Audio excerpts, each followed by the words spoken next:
Hello and welcome to today's Viral Hepatitis Quality Measures Technical Consultation meeting. Let's begin. Next slide. My name is Jessica Darren. I am the Viral Hepatitis Policy Advisor with the Office of Infectious Disease and HIV/AIDS Policy, or OIDP, in the Office of the Assistant Secretary for Health. I want to start off by sharing that we're really looking forward to today's meeting to hear from all of you, to hear from our panelists, to understand what states are currently doing in viral hepatitis quality measurement, to inform where we can go in the future. I also want to start off and thank Clinovations, Government and Health for their support in coordinating today's meeting. Next slide. So let's first talk about why we are all here today. Rates of acute hepatitis C doubled from 2013 to 2020. There are an estimated 3.5 million or more people living with hepatitis B and hepatitis C. These are just estimates because we all know that there are so many more who are unaware of their infection, which is why we now have universal screening recommendations for both hepatitis B and hepatitis C. Severe negative health consequences such as liver cancer, cirrhosis, and early death can occur if viral hepatitis is not identified and treated early in the course of infection. Because of these severe consequences, universal screening has been found to be cost-effective and cost-saving. Next slide. For those of you who may not be aware of OIDP, our mission is to provide strategic leadership and management while encouraging collaboration, coordination, and innovation among federal agencies and stakeholders to reduce the burden of infectious diseases. Next slide. OIDP led development of the Viral Hepatitis National Strategic Plan through coordination and collaboration with federal and non-federal stakeholders. The plan was released in 2021 and provides a roadmap to eliminate viral hepatitis as a public health threat by 2030. Next slide.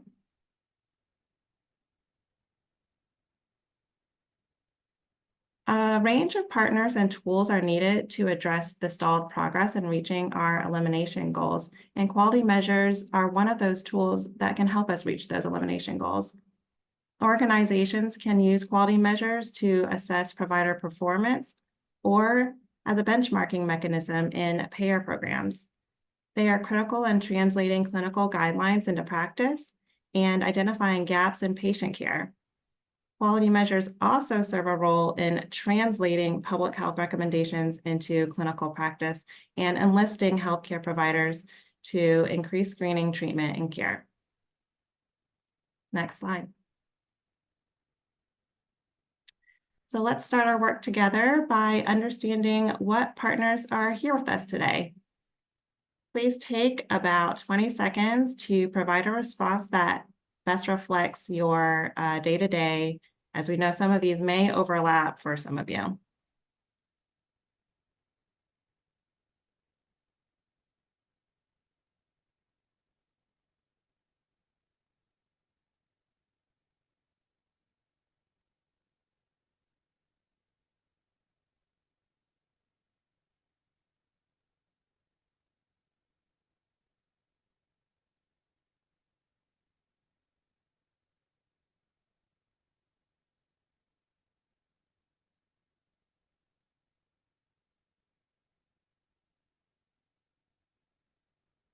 Thank you. Let's see those results.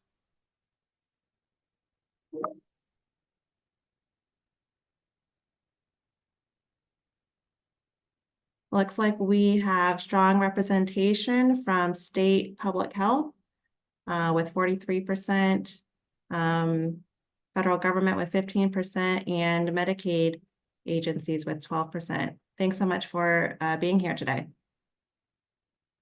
Next slide.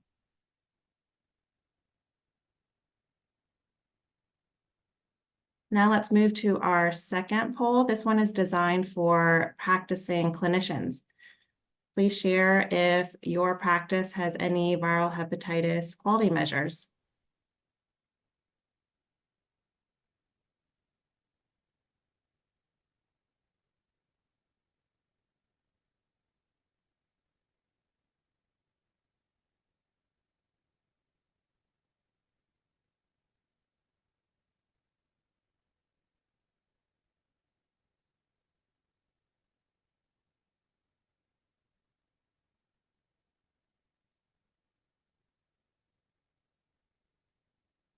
Thanks so much. Now let's see those results.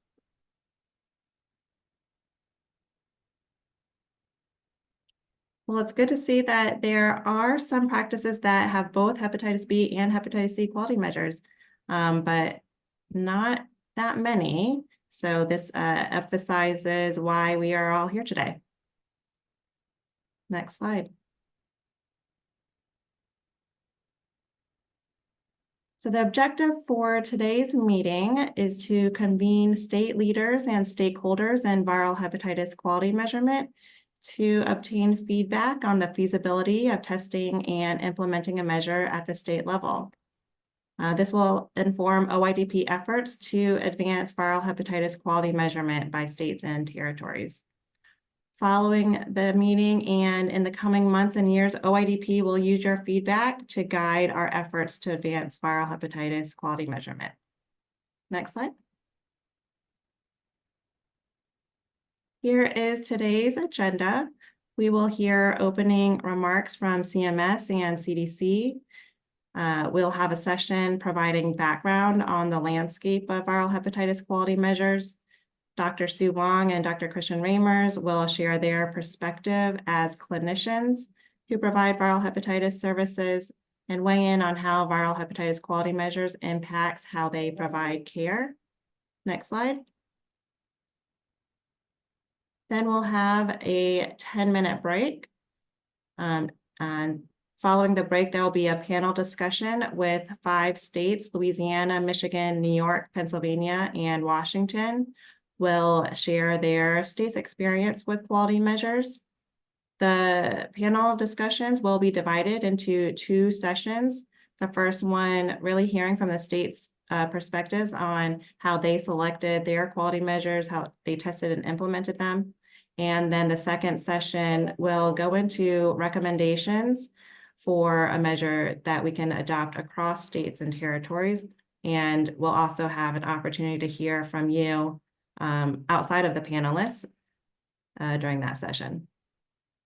Then we'll conclude the meeting with a voting exercise or measure ranking to gather your direct feedback on the types of measures you value and believe are feasible to report across states and territories. Your input during the measure ranking is really important to help inform our work that we will be moving forward with at OIDP. We want to understand your measurement priorities to guide OIDP's work to advance quality measurement by states and territories. Next slide. So now I would like to welcome 2 of my colleagues, Dr. Deirdre Stockman and Dr. Nathan Furukawa. Dr. Stockman is the director of the Division of Quality and Health Outcomes in the Centers for Medicaid and CHIP Services at the Center for Medicare and Medicaid Services. And Dr. Furukawa is the Senior Advisor for Hepatitis C Elimination, Division of Viral Hepatitis at the Centers for Disease Control and Prevention. Thanks so much.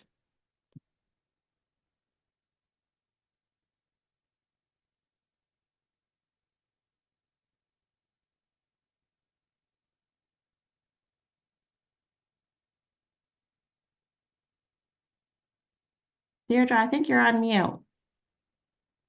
Whoops, sorry about that. Thanks so much, Jessica. Good morning, everybody. And thank you. It's really great to be here with all of you, and I appreciate you coming together to discuss how we might address the gaps in quality measurement for viral hepatitis. I know most of you are here today because you have a passion for improving healthcare and outcomes for individuals living with hepatitis. You want to fill gaps in care, get individuals screened, tested, and treated in a timely, respectful, and person-centered way. And that's a really important task. And quality measures, as Jessica said, are important tools, valuable tools for that task. And as you embark on it, or on some of the next steps that we'll cover today, I thought I'd just share a few reflections and considerations that might help us get to meaningful, usable measures in this space, including measures that could potentially be applicable to the Medicaid and CHIP populations addressed by the adult core set. And I was reflecting on some of the pitfalls or limitations. One thing that I think we all see in the quality measurement field is there are thousands and thousands of measures and often not the right one for the job we're looking for. And so I was thinking about why might that be and what can we do to make sure that the measures that you all help us develop are the measures we're looking for. So a few things to think about and try to avoid. So one is specifications that are too narrow with respect to setting provider levels or populations. I think what we sometimes need really targeted measures. Measures that are too narrowly specified or developed with only a small set of providers or settings or populations in mind often turn out not to be applicable in other settings. And then we get to that situation where it's like, oh, there's this measure, but it's not quite the right one for me or for my setting. So to really be thinking about, starting with the end in mind, and how do we make sure to develop measures in a way that is going to be broadly applicable to a number of settings and providers and populations. Another pitfall, and one that we're very guilty of in the federal government, is measures that are developed and driven by program funding rather than the health system need. We really want more measures, and we acknowledge this and are trying to move beyond it, right? So that we can get to more measures that work across programs, because that allows us to advance the very strongly held principle across all of us throughout the healthcare system of increasing alignment across measures and reducing duplication, or worse, sending mixed signals with different measures that are applying maybe to the same providers or settings, but for different programs. We think there's a lot of talk about the value and preference for measures that are more outcome focused. I like to think about outcomes as well as really meaningful and actionable process measures. Sometimes an outcome measure is possible, and when so, it is often ideal. But for quality improvement, and again, thinking about what we're trying to do, which is improve care and outcomes for people with hepatitis or at risk, is sometimes we need meaningful indicators of whether the steps in the process that lead to those best outcomes are happening. So, outcomes and or really meaningful and meaty and actionable process measures. And the fourth thing I was thinking about, and I know you all are as well, is the shift in quality measurement in the whole field that's happening right now to using more electronic clinical data. We're very much in the midst of that shift because there's such rich information and data in a lot of clinical sources that go beyond administrative claims. And where there's a real tension between two, and always has been, between the two desirable, I think, elements of quality measurement. One is that it should be as easy to collect and report as possible, right? Minimizing the burden across whoever the reporting burden is on throughout the system. But there's a tension sometimes between that ease of reporting or collecting the data and the really meaningful data that gives us information that's actionable and can help drive towards quality and outcome improvement.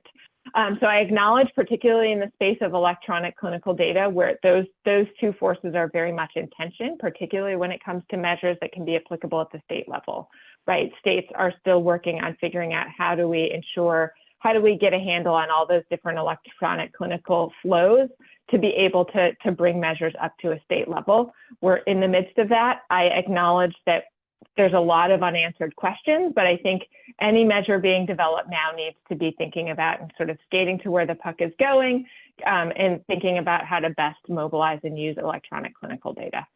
So finally, I know that there's a lot of interest in developing a measure or measures that could be applicable for the Medicaid and CHIP or the Medicaid adult core set of quality measures for our 40 or so million individuals who are enrolled in Medicaid, and really appreciate everyone's focus on that population.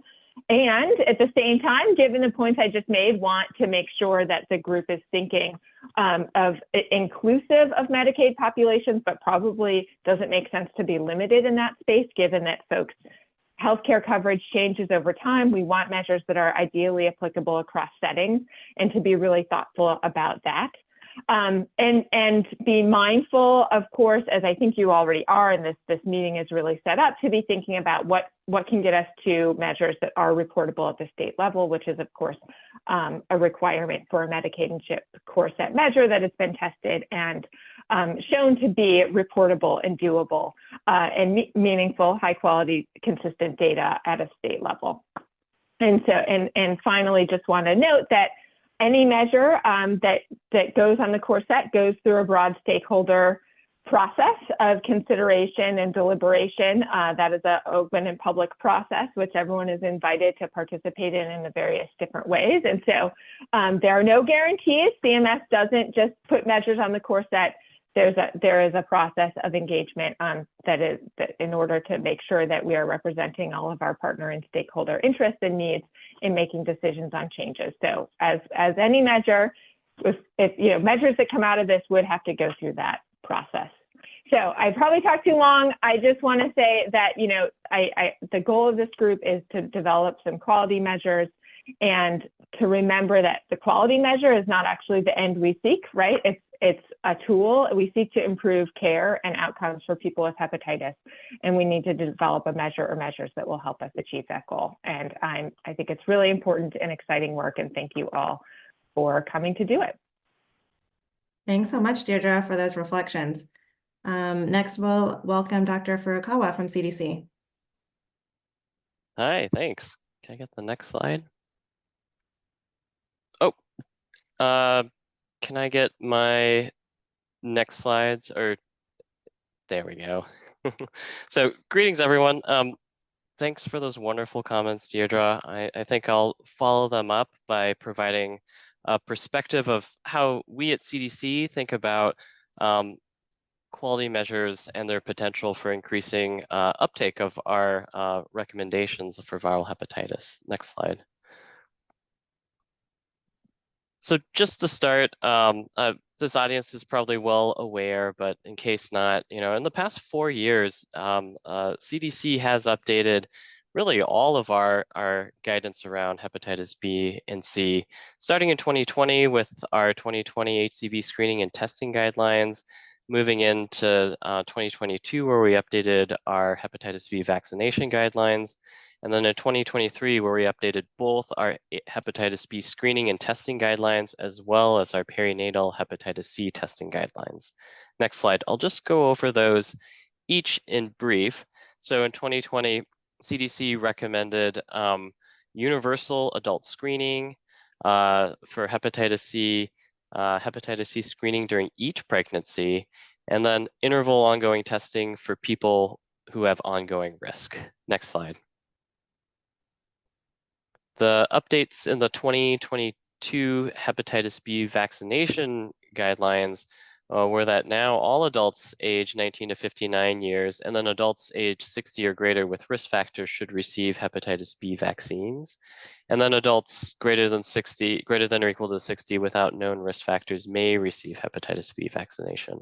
Next slide. In 2003, the hepatitis B screening and testing recommendations had a new recommendation for now that all adults aged 18 or greater years of age should receive at least one time lifetime testing. Testing is available to anyone who requests it, and then specifically to use a 3-panel test that includes hepatitis B surface antigen, anti-hepatitis B surface antibody, and then total anti-hepatitis B core antibody. And then it reiterated the prior recommendations of screening during each pregnancy, testing anyone who has a history of risk factors, and then periodic testing for susceptible persons with ongoing risk. Next slide. And then lastly, in 2023, we also updated our perinatal hepatitis C guidelines to recommend that all babies exposed during pregnancy to hepatitis C may receive a hepatitis C RNA test between the ages of 2 to 6 months. Next slide. So, you know, we can develop these recommendations, but its translation into clinical practice is always a bit of a bumpy road. And in reality, it can take years, sometimes decades, for these recommendations to be fully adopted. And here's just a picture of a typical adoption innovation curve where in the beginning, you have those early innovators who quickly adopt a new recommendation. And we think of those as like people who might be researchers or themselves developing some of the guidance and the evidence. As it shifts into early adopters, we can think of like our specialists who are more up to date with the literature and more likely to quickly identify updates and recommendations and adopt those recommendations. But really, the challenge is to get into the majority, where here we think about general practitioners, people day to day who aren't going to be reviewing or keeping the most up to date on all these recommendations coming out. And that challenge to get to that early and late majority of folks is probably where that biggest lag occurs. And the goal here, of course, is how do we compress the time frame of adoption by the majority? Next slide. So a good example of this is, despite a very increasingly favorable landscape for both hepatitis C testing and treatment, there's a lot of significant gaps that remain. This is an example of our hepatitis C viral clearance cascade from 2013 to 2022 data. And it uses Quest data and identifies people who have ever been infected as defined by having a positive antibody for hepatitis C, those who had received hepatitis C RNA testing or viral testing, those that were diagnosed with the initial infection, and then of those, how many were cured or cleared. And as you can see, there's significant gaps in terms of people who have incomplete testing, as evidenced by that viral testing gap, red arrow, and then people who are not yet virally cleared, as evidenced by this viral clearance gap that we hope would be greater than 80, but is only 34%. Next slide. So quality measures we've thought of as a way to potentially increase that uptake of recommended viral hepatitis interventions. And we'll give one example, which is the Merit-Based Incentive Payment System, or MIPS, and the MIPS value pathways. So the MIPS program improves reimbursement for Medicare B services, covered services and providers who improve patient care quality and outcomes. So CDC and CMS previously collaborated to include the adult one-time HCV screening measure into the wellness MIPS value pathway. And so this allows primary care providers to select this measure from among a list of them to meet some of the MIPS program requirements. There's also 3 hepatitis C measures that are a part of the infectious disease MIPS value pathway. And these have just being implemented, and so we hope that it might help move the needle to increase adoption of our one-time universal hep C screening measure. Next slide.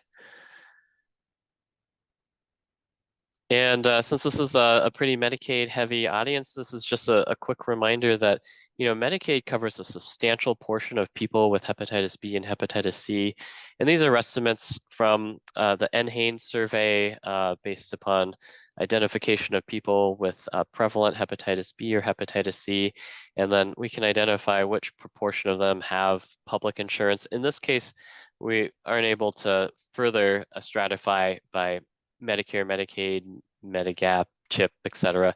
But just looking at it broadly, you can see for hepatitis B, about 33% of people with hepatitis B have public insurance. And then for hepatitis C, it's as many as about 60%. So this is a very really relevant, important conversation. Next slide.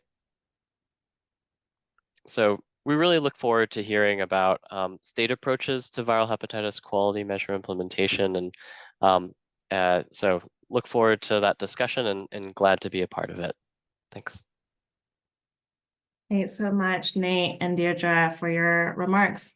Now we will move to viral hepatitis quality measures and measurement landscape from Edna Boone. Thank you, and good afternoon, everyone. I am the Clinical Quality Improvement Lead at Consultation.gov Health, and we've heard a little bit about this, but we're going to pull back for a moment and look at how quality measures fit into the larger context of clinical quality improvement. So similar to the standard, traditional process improvement cycles, we see a cycle around quality improvement, and it is very iterative. So starting up at the top with some data, we get data from research, from payers, from public health surveillance, as noted, also directly from electronic clinical records. And this tells us what's happening in the field. And based on that, we then develop clinical practice guidelines, again, to improve care. So the guidelines provide some roadmaps on what clinical care and intervention should happen for any given ailment. Next, we have clinical decision support, and these tools are created and developed to help comply with the guidelines. So these can be triggers within an EHR, they could be checklists or protocols to support clinical care. For hepatitis, this could be anything that cues an initiation of a treatment, perhaps based on the result of a positive screening test. So today, we want to advance, I think, our automation on this slide. We're really focusing again on the measurement and the reporting, essentially telling us how well we are doing and if there's room for improvement. So measures and the reporting, again, provide that feedback loop, helping inform the research, which then improves the clinical practice guidelines, et cetera. And then you see in the center, again, the goal is to improve the health and outcomes for all of our population, and in this discussion today, specifically those with hepatitis. Next slide, please. So much like quality improvement cycles, we also have a cycle of the measures themselves, the life cycle of a measure. So we start actually in the center, and then we're always feeding into this conceptualization of a measure, right? So this could be based on, we have identified a clinical or public health priority, we want to measure it, or there's a clinical guidelines if we want to see how well we're complying. So we come together with this conceptualization of a measure. And once the concept is solidified, measure stewards and measure developers work together to specify the measure. Here's where we have our numerator, denominator, exclusions, and risk-adjusted variables if necessary. Once we get through that specification, we go on to testing, and this is very important for feasibility. Is the data available? Is it available in a timely fashion? Are there any needs to go back and tweak those specifications? Maybe the data is not there, and so we can't actually capture everything we had hoped to. After that, we move on to implementation. So during implementation, this is where measures are selected for use. And if a measure is adopted by the government, it is proposed in rulemaking and finalized for use. So the cycle continues with evaluation, maintenance, and updating of the measures. And throughout this cycle, we see measures mature as the evidence and best practice evolve. And again, an example of this would be the hepatitis screening measure, which has then matured into the hepatitis screening and treatment initiation measure, right? So we're going beyond just that screening. We're saying it's positive. We now need to initiate care. Next slide, please. So today we focus on implementation. Specifically, we are here to collaborate around an adult viral hepatitis quality measure that could be implemented at the state level. So next slide, please. We have a poll, and we're hoping we can pause for a moment for your input. So seeing where folks are in terms of their familiarity with viral hepatitis quality measures.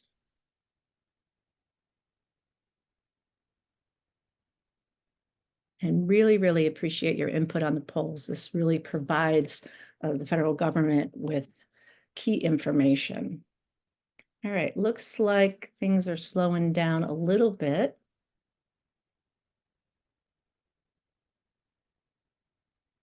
Justin, if you want to show those results. We have more than 50% of us are just a little or not familiar with hepatitis quality measures at all. So that's really interesting and, again, really valuable information. We've got 10% very familiar, 27% with some familiarity, 40% with just a little, and 24% with no. So again, we will keep that in mind as we go through our discussion today. All right, next slide, please. So if you're not familiar with quality measures, this slide might, be a little bit much. There are many quality measures that was noted earlier, but we want to highlight some of the examples that you might see. So maybe you think you're not aware of them, but here they are.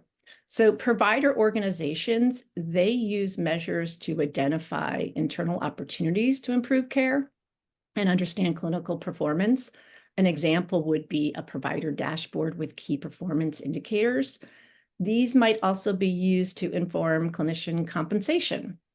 On the payer side, we have both commercial and government players using measures, and they use that to conduct public reporting and to understand performance. On the commercial side, there's an example with HEDIS measures. I do want to note that HEDIS right now is currently working to include a hepatitis measure, but they do not have one as of this moment. On the public side, the government also looks sometimes specifically to current programs.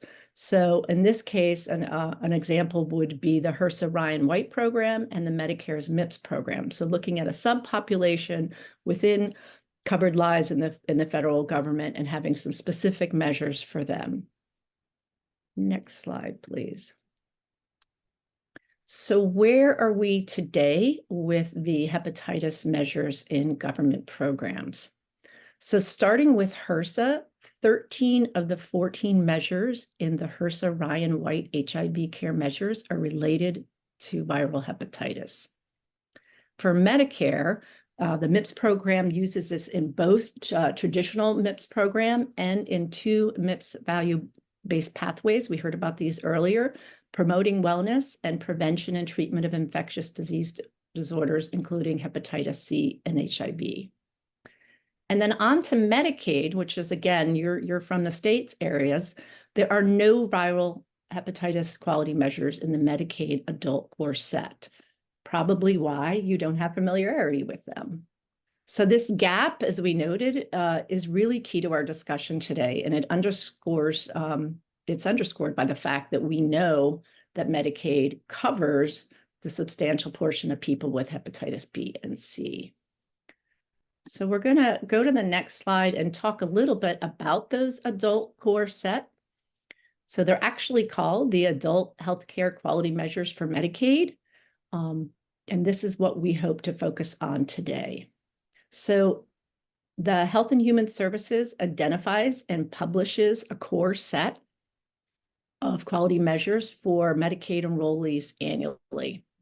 The core set is covered for all states, Washington, D.C., Puerto Rico, Virgin Islands, and Guam.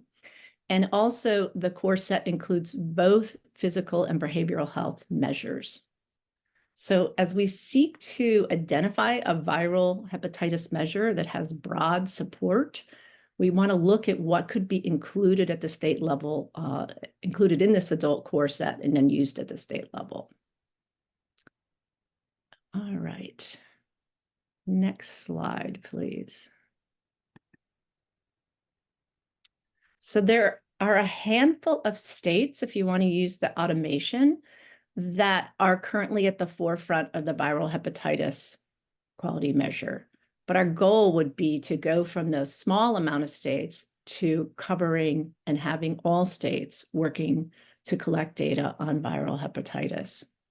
So throughout the afternoon, we really encourage you to weigh in both the chat and the Q&A, as well as the polls, sharing your quality measurement experience with hepatitis measures. Especially those that perhaps did not come across our radar when we performed an environmental scan. So we have another poll coming up. This one, we're looking at if your state is using hepatitis B, and then the second poll that will follow on its heels, looking for experience with the hepatitis C quality measure.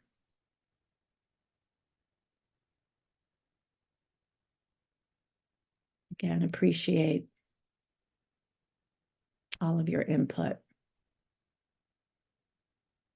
If you have a measure and you want to share information about it, you can also place links or in a description of the measure in the chat.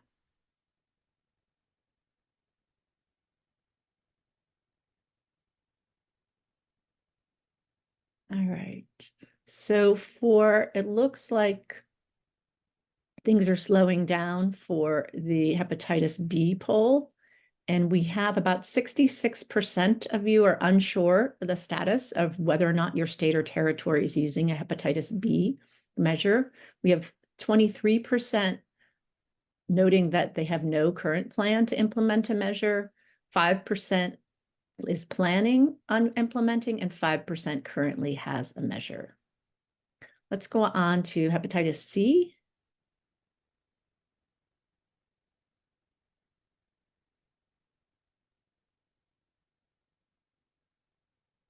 All right, so for hepatitis C, we have 50% unsure if there are any plans or using it.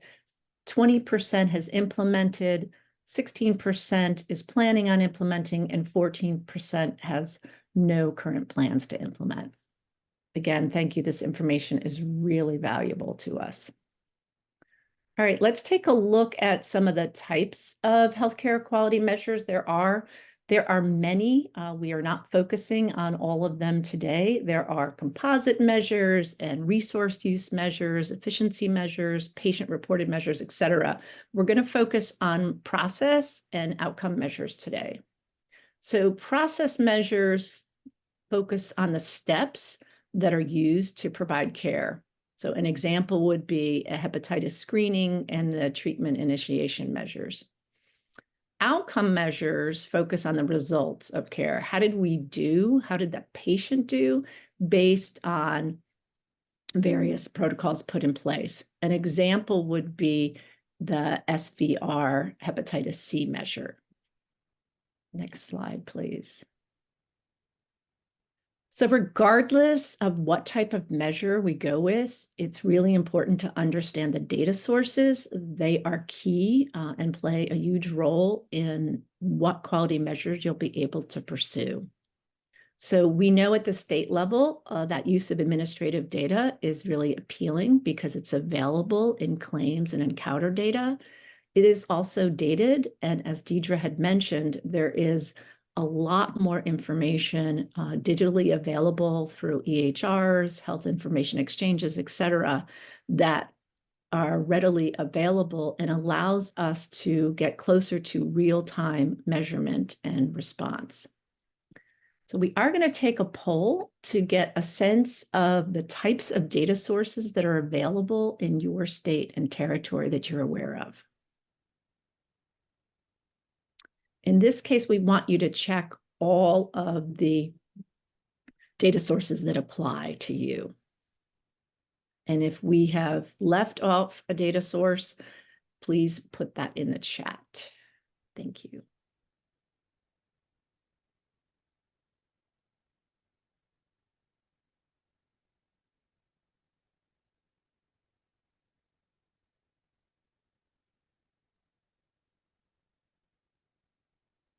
All right, folks are still responding, but things are slowing down a little bit. I'm going to just share what I'm seeing on my side, which is, it looks like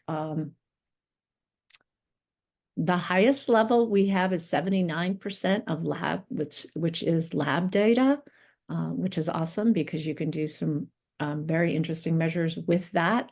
We have 60% with claims data, EHR data 50%, registries 40%, health information exchange 28%, patient recorded data 21%, and other.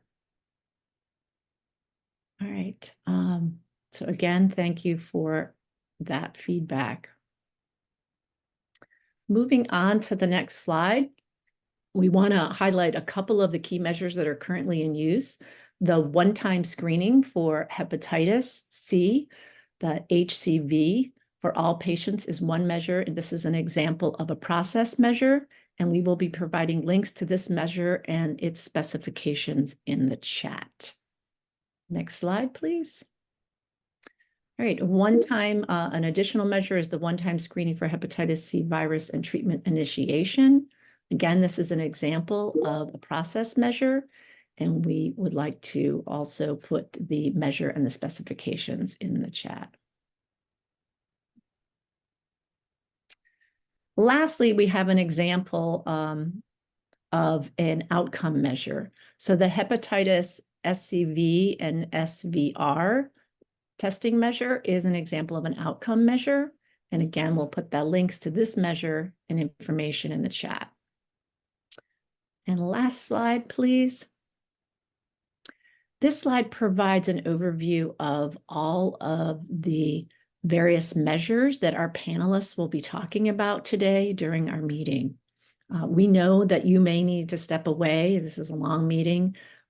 It's going for 4 hours, but if you need to do that, we really request you do your best to get back at 3 o'clock Eastern when we're asking for your input on the type of measure that we might all be able to collaborate around. So I want to thank everybody for your comments and for your poll participation. And we're going to move on to our first panelist discussion. So next slide, I'd like to turn this over to Dr. Ramers and Dr. Wang, who will provide a spotlight on treating and living with hepatitis. Thank you. Great, thank you so much, Edna, and thanks to the organizers for allowing us to be here. My name is Christian Ramers. I'm an infectious disease doctor and addiction medicine specialist, and I work in a large federally qualified health center in San Diego. We have about 23 clinics and take care of 200,000 people or so. And I've also been involved in some Hep C elimination efforts, both in the county and globally with the Clinton Health Access Initiative. And it just gives me an interesting perspective to see how countries with a lot less resources are doing a lot better than us in a lot of ways. Also very nice to see a lot of colleagues and friends introduce themselves in the chats. A lot of us have been at this for a long, long time. And it's nice to see that we're making progress. Next slide, please.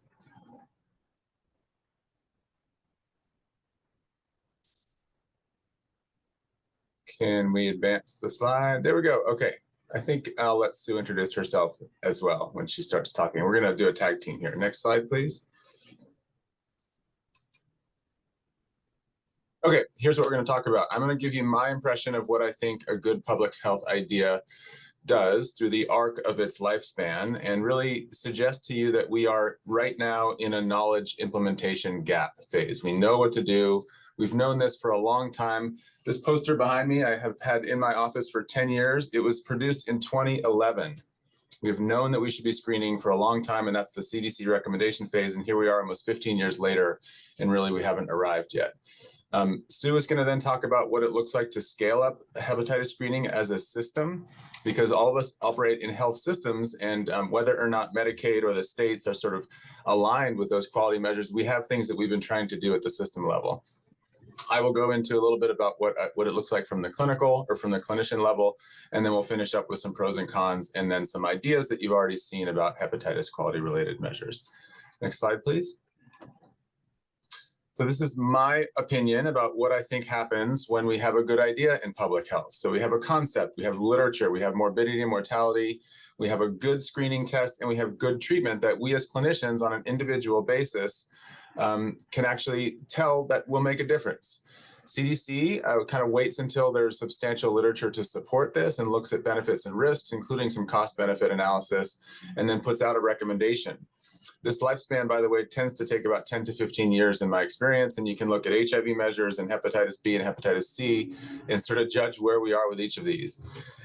USPSTF tends to come in next, and of course insurance companies and payers have an eye towards those guidelines because they talk about cost effectiveness more than anything else.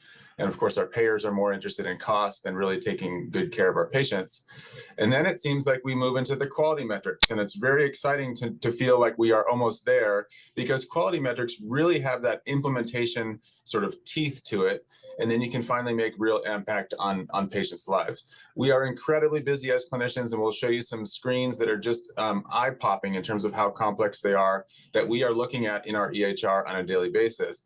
However, it is those quality metrics that our administrators really pay attention to, especially when there is a carrot or a stick attached to it. Next slide, please. All right, over to you, Sue. Great, thanks, Christian. So I'm really glad to be here. My name is Sue Wong. I am an internist and I serve as medical director for viral hepatitis programs and the Center for Asian Health at Cooperman-Barnabas Medical Center, which is part of the RWJ Barnabas Health System in New Jersey. And I see a couple of New Jersey people here, woohoo. I'm also living with hepatitis B, and I was president of the World Hepatitis Alliance, which is an NGO that really advocates on behalf of people living with viral hepatitis. So we really believe, those of us who've been doing this clinical work and also advocacy work, that quality metrics could really help the US achieve hepatitis elimination by 2030. For those of us who have been straddled working on policy, advocacy, and frontline clinical work, we believe that quality metrics could really help us achieve those targets for elimination. And this is a goal that WHO put forth in 2016 to achieve by 2030, because we do have the tools to do so. And if we can achieve elimination, we're talking about giving the next generation a completely HEP-free future, and we won't be having this conversation, in 15 years.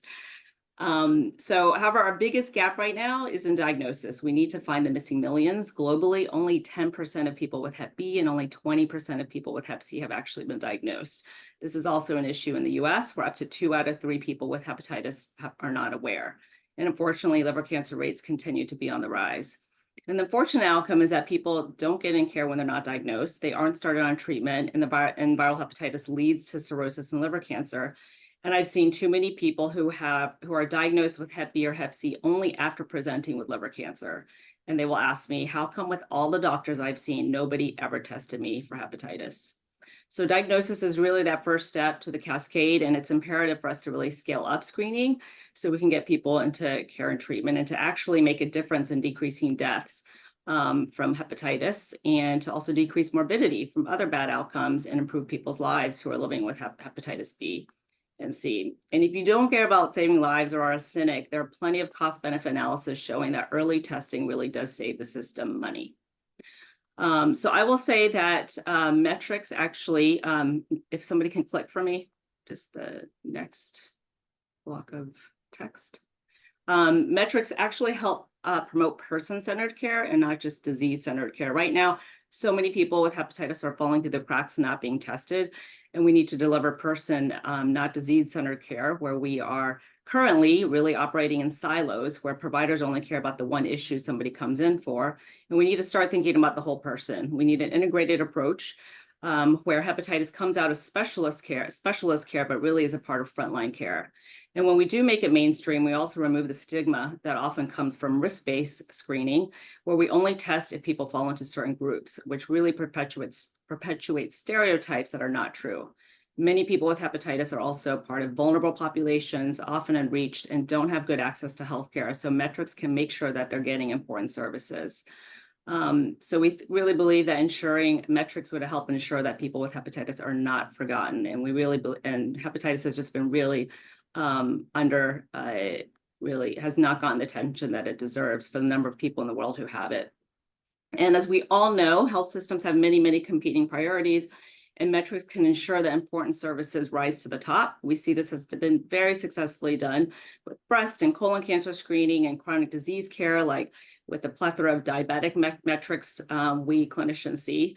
And as a clinician, I see constant reminders about diabetic control of my patients, and also colonoscopies that show up in our metrics. So these things do make a difference. Next. So I want to share an example of a systems approach to hepatitis screening. And we really need to focus on how we can scale up testing if we're going to achieve population level goals and reach elimination. So at our hospital, Cooperman-Barnabas, we've implemented an EMR-based algorithm for Hep B, Hep C, and now HIV testing. We started in Cerner just with Hep B and Hep C, and we've now added HIV.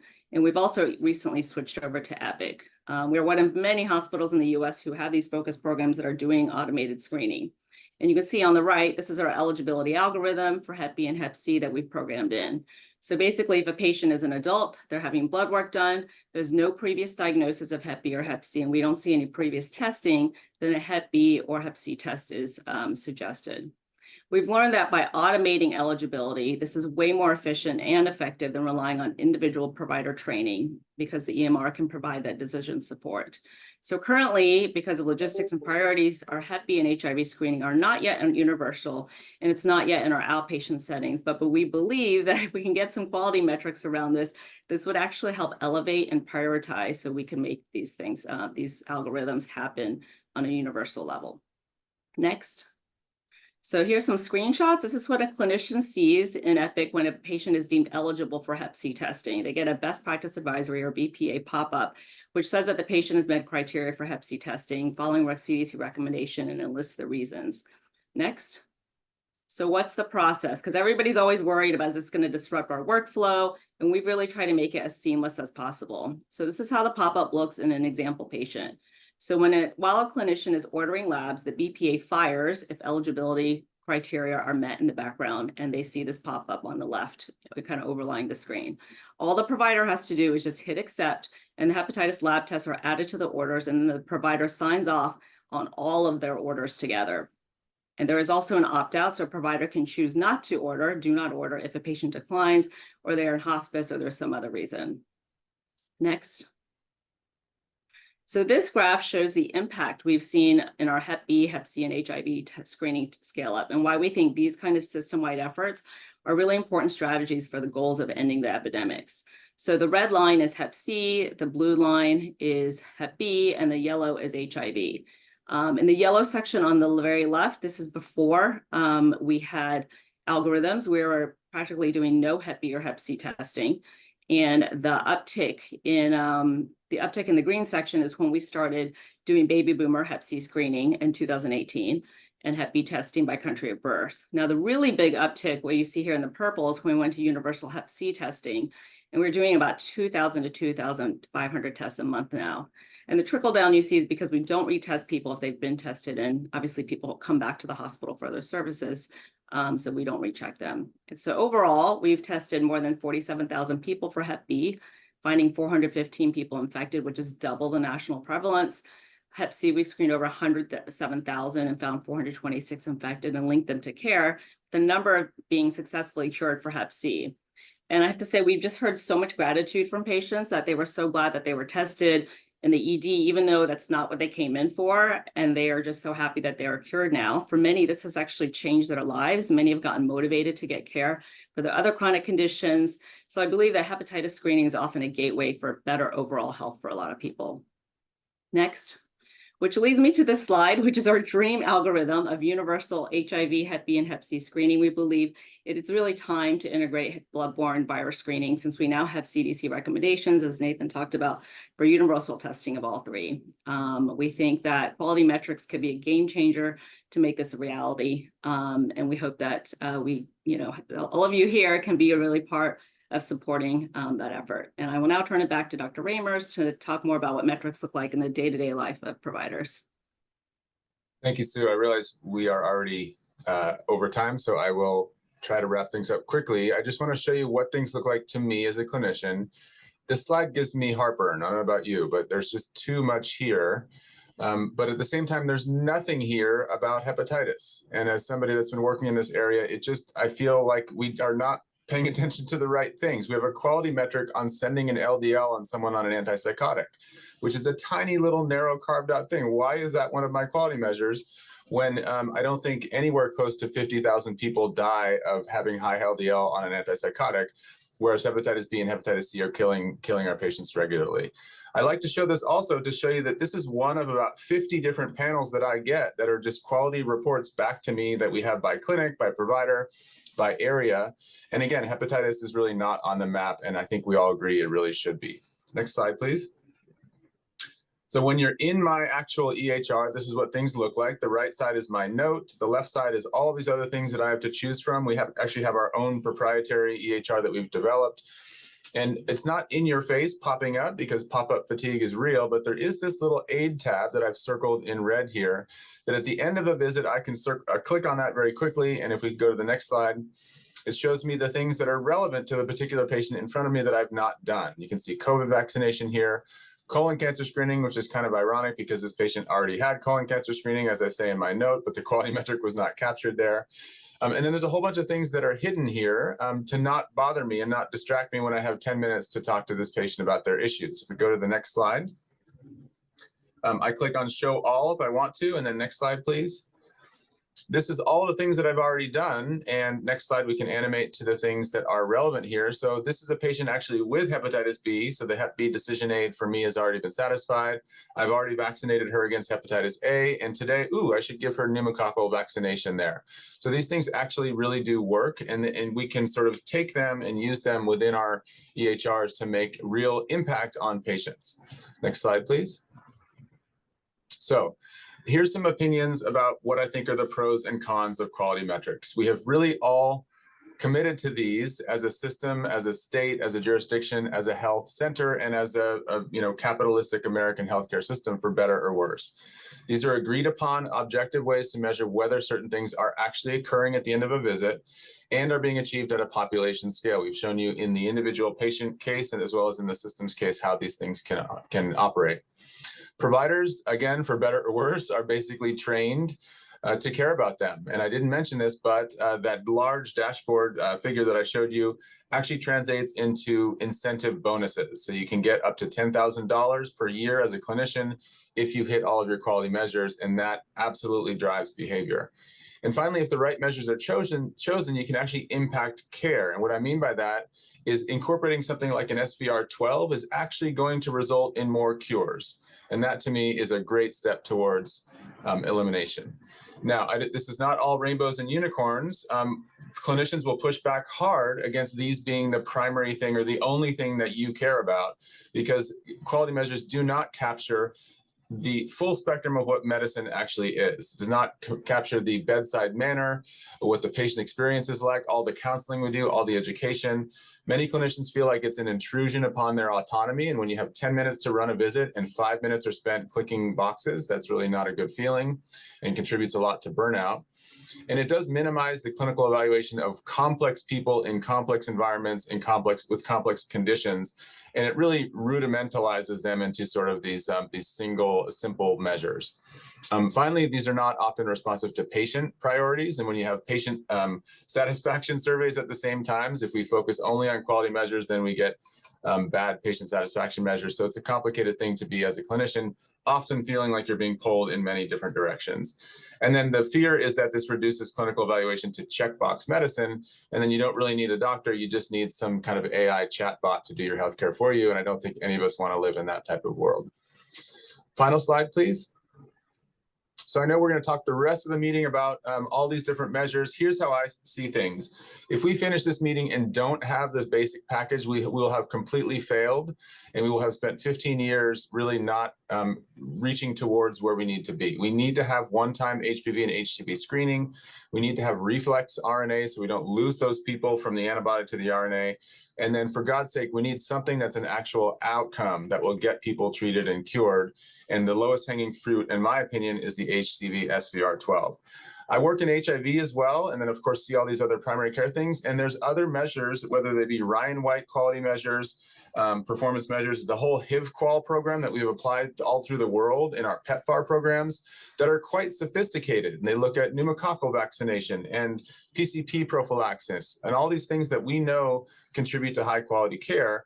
So I've listed a whole bunch of other things that we could include as a high package for high functioning health systems if they really wanted to take this seriously.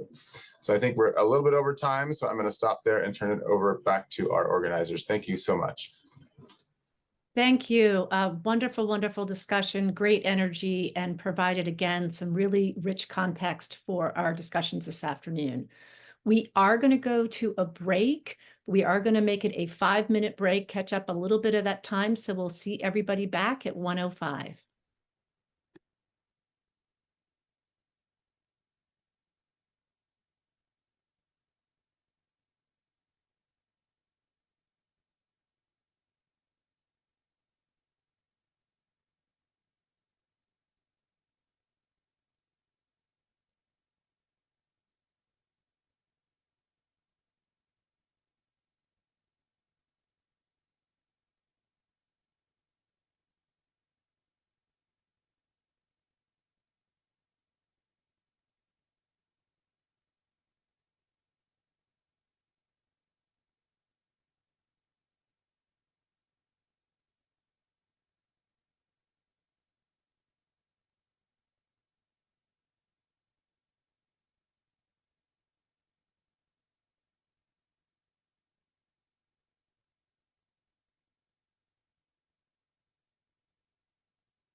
All right, everyone, welcome back from a short break. We've had a terrific discussion so far, and we are about to enter our first panel conversation. My name is Nicole Kemper, and I'm the Vice President at Clinovation's Government and Health. Along with my colleague Edna Boone, I've had the honor to work with the OIDP team to prepare our conversation today. So let's begin it. As Jessica summarized at the beginning of the meeting, our objective here is to work with you, state leaders, all of the stakeholders on the line, to get feedback on the feasibility of testing and implementing a viral hepatitis quality measure at the state level. And to help you inform your feedback, we have assembled a terrific panel of state representatives. What we will do in our first panel is hear from their experience what it was like to develop, test, and implement a viral hepatitis quality measure in their state.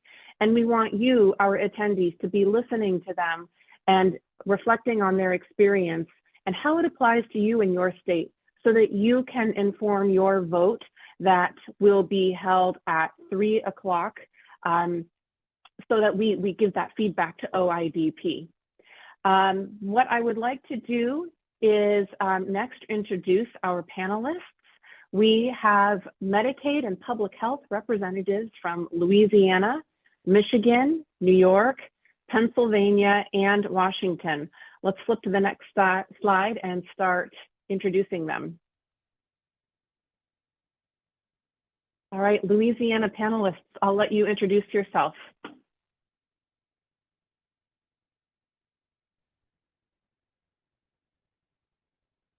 Hi, everyone. My name's Lisa. I am the Hepatitis Surveillance Supervisor at the Louisiana Department of Health, Office of Public Health, STD HIV Hepatitis Program.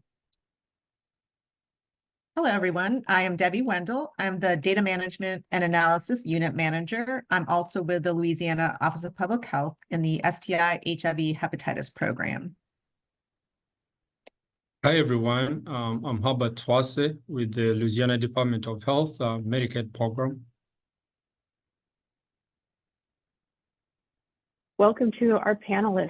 And please, can you take a moment just to describe the measure that you have in your state?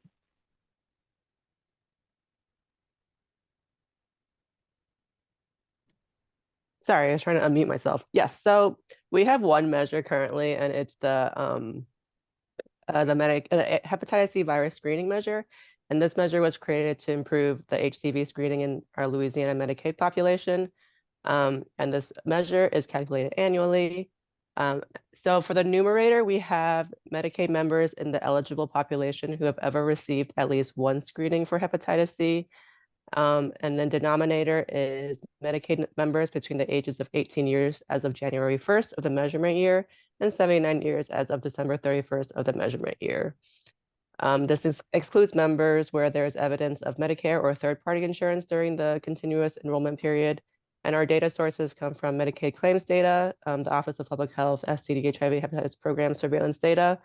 And this was first calculated in 2021, and it's now an annual measure.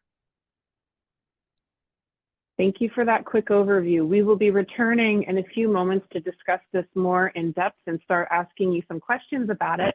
But in the meanwhile, I would like to invite our panelists from Michigan to turn on their cameras and start to introduce themselves and their measures. Welcome.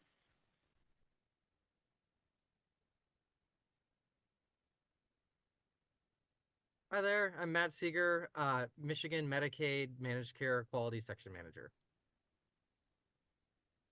Hi, everybody. My name is Jeff Brusso, and I'm the manager of the Viral Hepatitis Unit at MDHHS.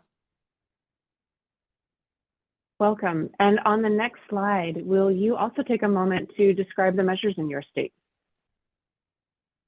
Absolutely, I'll take this one. So we have 3 that we're using right now. I think later in the panel we'll talk about where they came from more, but they're really built off CDC recommendations. So the first of the 3 you see here, lifetime hepatitis C screening, is very similar to the one that our friends from Louisiana just shared. So it's the same, I would say, overall measurement concept. It's an adult lifetime hepatitis screening measure. You can see the description there. The second is similar, but really zeroing in on hepatitis C screening during pregnancy. You all will remember from the beginning of today's discussion where it was recommended that everybody get a hepatitis C screening during pregnancy. So that's what the second measure is getting at. And then our third hepatitis measure, which we call hepatitis C treatment, is really looking at people who received the appropriate medication for hepatitis. And thank you for going over those. Yes, indeed. We are going to come back to all of them. Thank you very much. I would like to welcome our panelists from New York to turn on their cameras, introduce themselves and their measures. Hi, everyone. Colleen Flanagan, the Director of the Bureau of Hepatitis Healthcare and Epidemiology at the New York State Department of Health AIDS Institute. Hi, this is Paloma Luisi. I am the Director of the Bureau of Quality Measurement and Evaluation. I sit in the Office of Health Services, Quality and Analytics at the New York State Department of Health. Welcome. And on the next slide, will you describe the measure in your state? Sure, thank you so much. So our planned measure is hepatitis C screening among pregnant people. We will use the New York State Medicaid Data Warehouse. Beginning in May of this year, New York State will require all pregnant people to be screened for hepatitis C during each pregnancy, aligns us with the CDC recommendation. So the description is the percentage of Medicaid members who are pregnant and receive a hepatitis C screening test.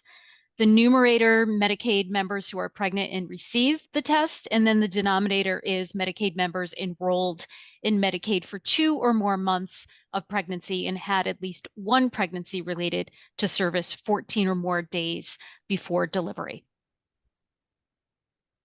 Thank you, Colleen, and more on your proposed measure in a moment.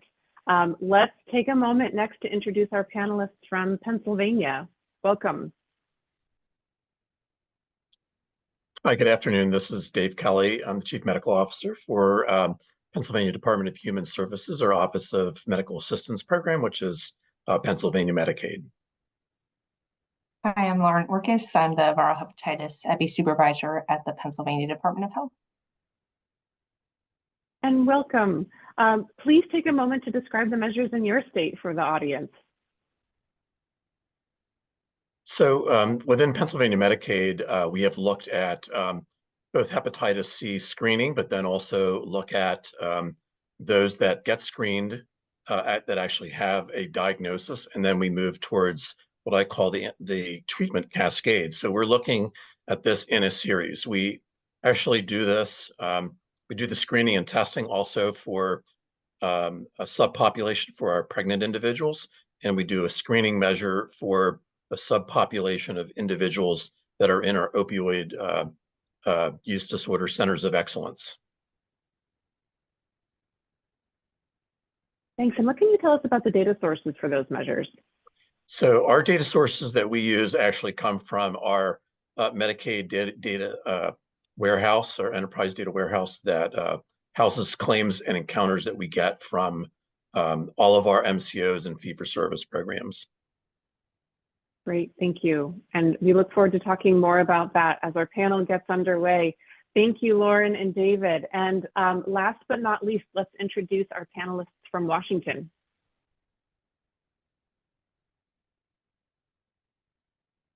Hi, I'm Emily Curio. I'm a program manager at the Washington State Department of Health in the Office of Infectious Disease. I manage our hepatitis C prevention portfolio, our drug user health portfolio, and our integrated infectious disease testing portfolio, which includes HIV, viral hepatitis, and STI testing. Thanks for having me. Hi, I'm Laura Pennington. I'm the Quality Measurement and Improvement Manager here at the Healthcare Authority, which is our state Medicaid agency. I oversee our state common measure set, as well as the work of our Performance Measures Coordinating Committee and our internal Quality Measurement, Monitoring, and Improvement Program. Glad to be here. Thanks. Well, welcome to you all. At this time, I'd like to introduce all of our panelists to come back to the stage. And as you're doing that, a note to our audience gathered with us today. We'll spend about the first hour of our conversation with our panelists just talking to them about their experience. I have a number of prepared questions that are intended to draw out their perspectives and expertise for you. As you're listening to them, please feel free to put questions that you have and would like to be answered during our question and answer session in the chat or in the Q&A box. We'd like them in the Q&A box preferably because that's where we'll be able to get some discussion going around a similar thread, but we'll be looking at the chat box too. So expect about an hour of direct conversation with our panelists, and then we will do 20 minutes of Q&A at the end of panel 1. After that, we'll take another break and then shift into our next panel.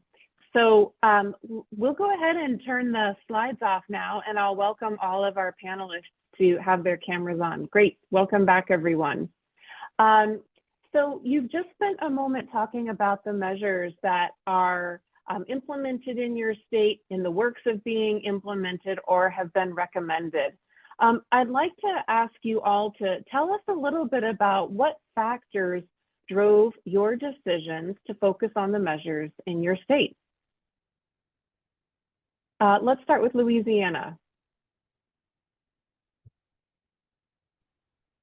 Okay, so for us, we decided to measure or focus on hepatitis C as opposed to hepatitis B because, as you all know, Louisiana has the hepatitis C elimination plan, and that was like one of the driving factors for that. And then Herbert, do you have anything else you wanted to add? Yeah, I think, as you know, Louisiana ranks among the highest in liver cancers. So based on the state affairs in Louisiana, by then in 2019, Dr. Rebecca Gee launched the project eliminating hepatitis C from the state. So we partnered with different stakeholders, including IBM. And then also the other point as well is also about LDH leadership priorities and goals. We currently have a new governor. So again, that may determine where we go as the Department of Health in terms of setting the next priorities. Yeah. Thank you for that overview. Let's go next to Michigan. Tell us a little bit about the factors that drove your decision to have not just 1, but 3 measures in your state.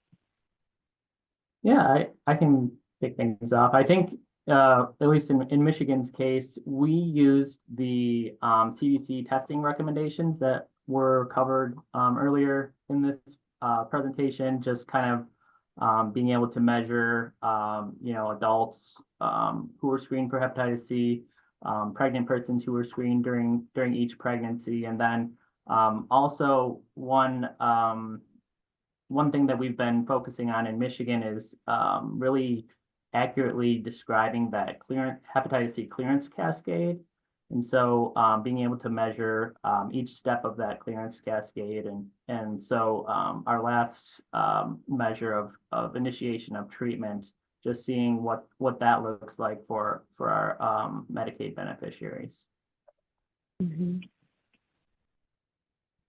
Thanks, Jeff. And I'll say from a Medicaid perspective, when public health approached us with these measurement concepts, we were really excited to oblige because we in Medicaid feel that our public health colleagues are the experts on where the need is. So that's kind of where the partnership started. Mm-hmm. Okay, good. So we've heard a little bit from Louisiana and Michigan that they were looking at the data in their states, looking at where measures needed to be. Great to know. Let's keep going through our panelists. Representatives from New York, it would be great to hear a little bit about the measure that is currently in development in your state. Tell us a little bit about the factors that drove you toward that measure. Yeah, sure. Thanks, Nicole. So, as I mentioned when I was describing the particular planned measure, we do have a policy change that will take effect in May.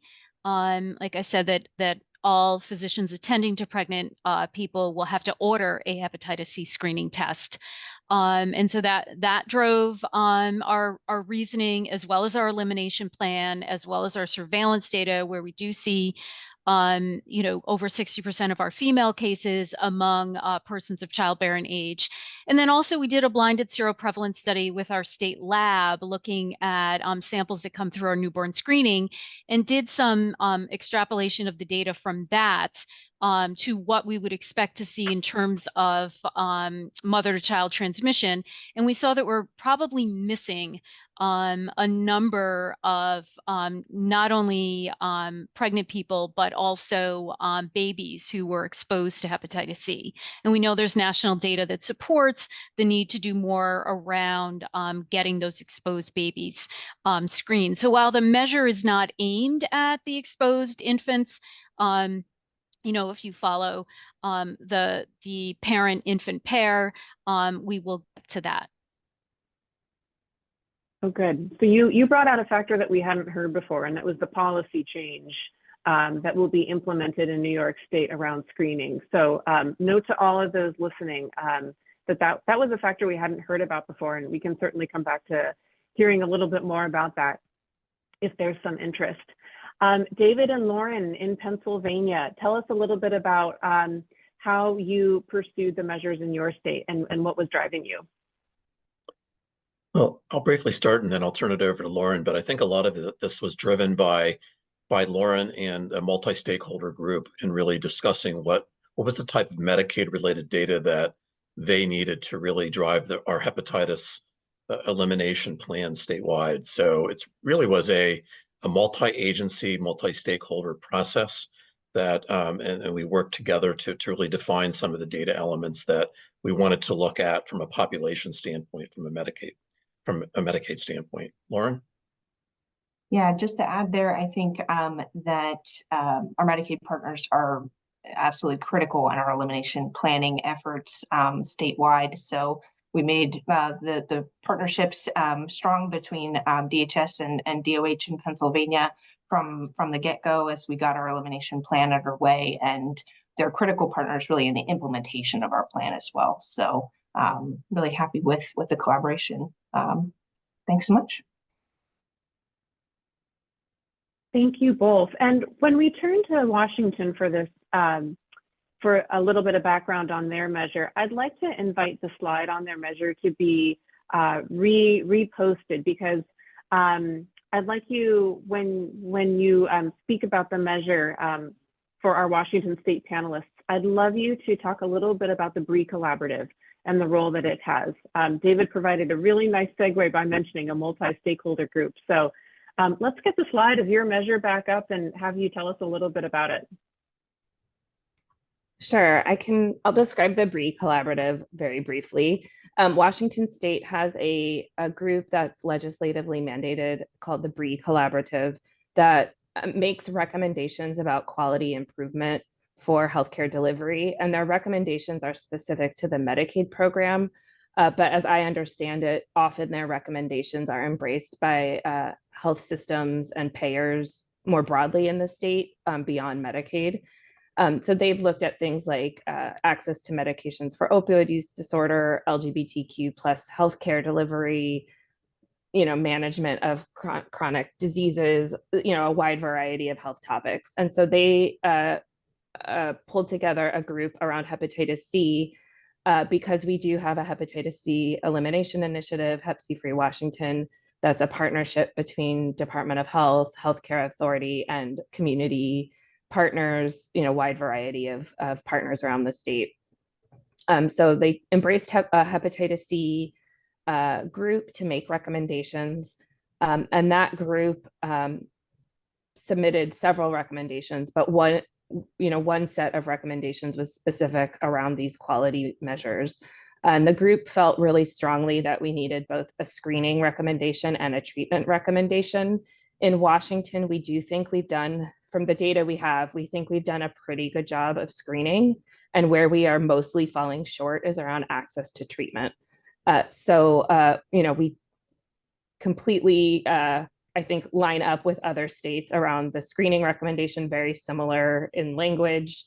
And then we really wanted to look at treatment access and recognizing that it's really difficult to get outcomes data through claims data, but we can get access to people with a positive RNA test who've received a prescription for DAAs.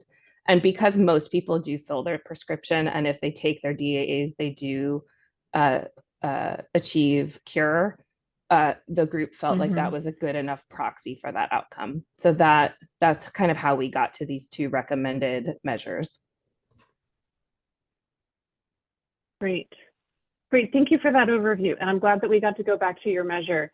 What I'd like to do now is with all of our panelists together now, now that the group in our meeting today has had a chance to hear about your measures, what we've heard is that there's a real range of measures. We have some that are what would be termed process measures that focus on screening and treatment. We also have some that veer into outcomes with SVR measured. And what I'd like to do now is to get into a little bit of discussion about what your experience has been for those that are measuring outcomes and the experience for those measuring a process measure. And while we're having a conversation about how did you select your measure, really help us understand if that differentiation between an outcomes measure and a process measure informed your drive to go with that measure or measures. Can I invite our panelists from Louisiana to speak first?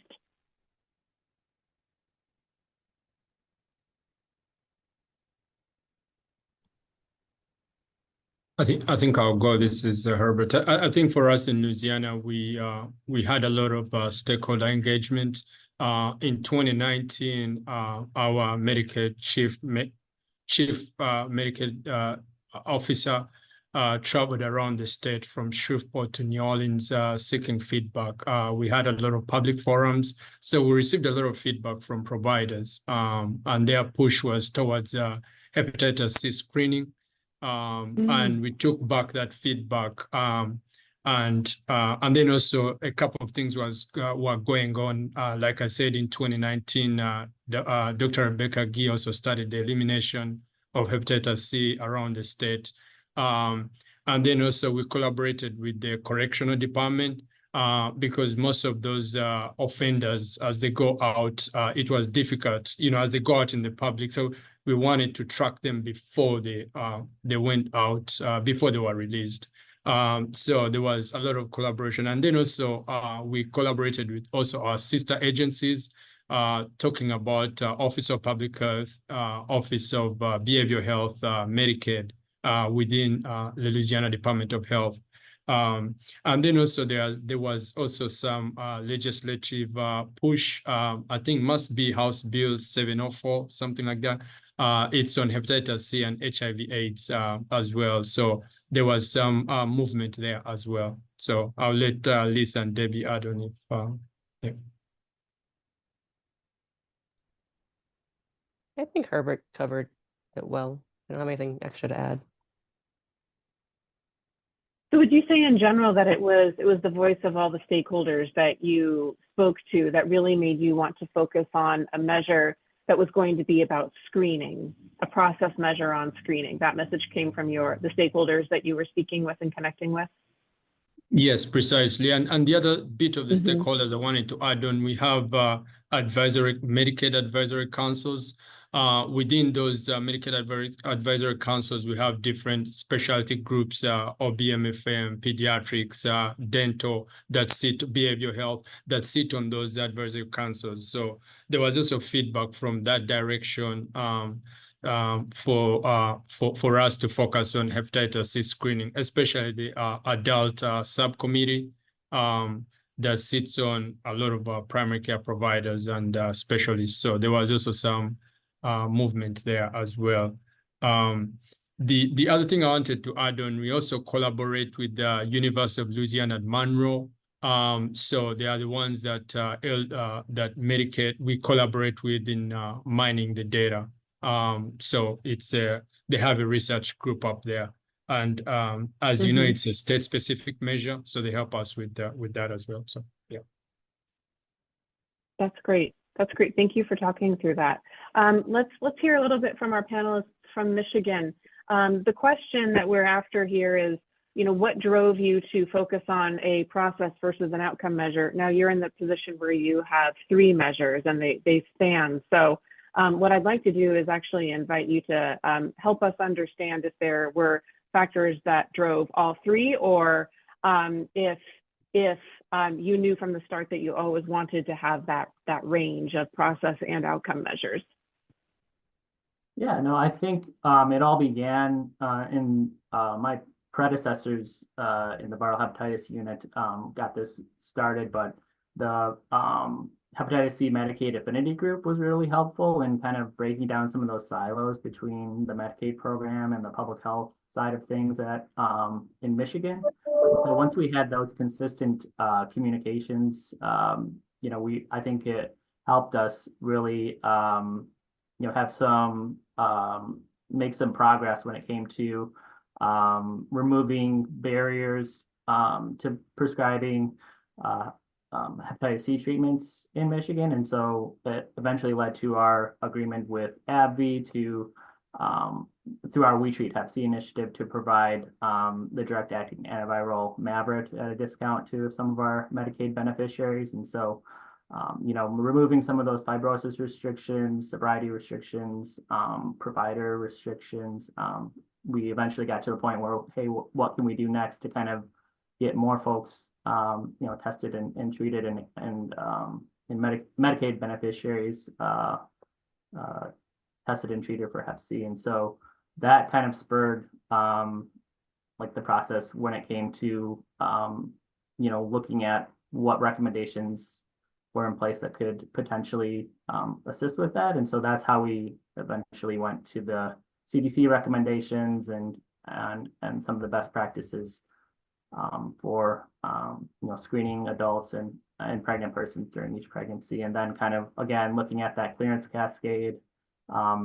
We have dedicated funding for hepatitis C DIS in Michigan, and so there's a finite amount of resources that we have to follow up on cases. So we want to make sure that we're using those resources to the best way possible. And so getting negative lab reports, and so we're able to look at the clearance patients that have cleared the virus in Michigan. And so yeah, I guess those are just the main reasons, I guess, why we chose those particular quality measures in Michigan, just from our previous relationship with our Medicaid program.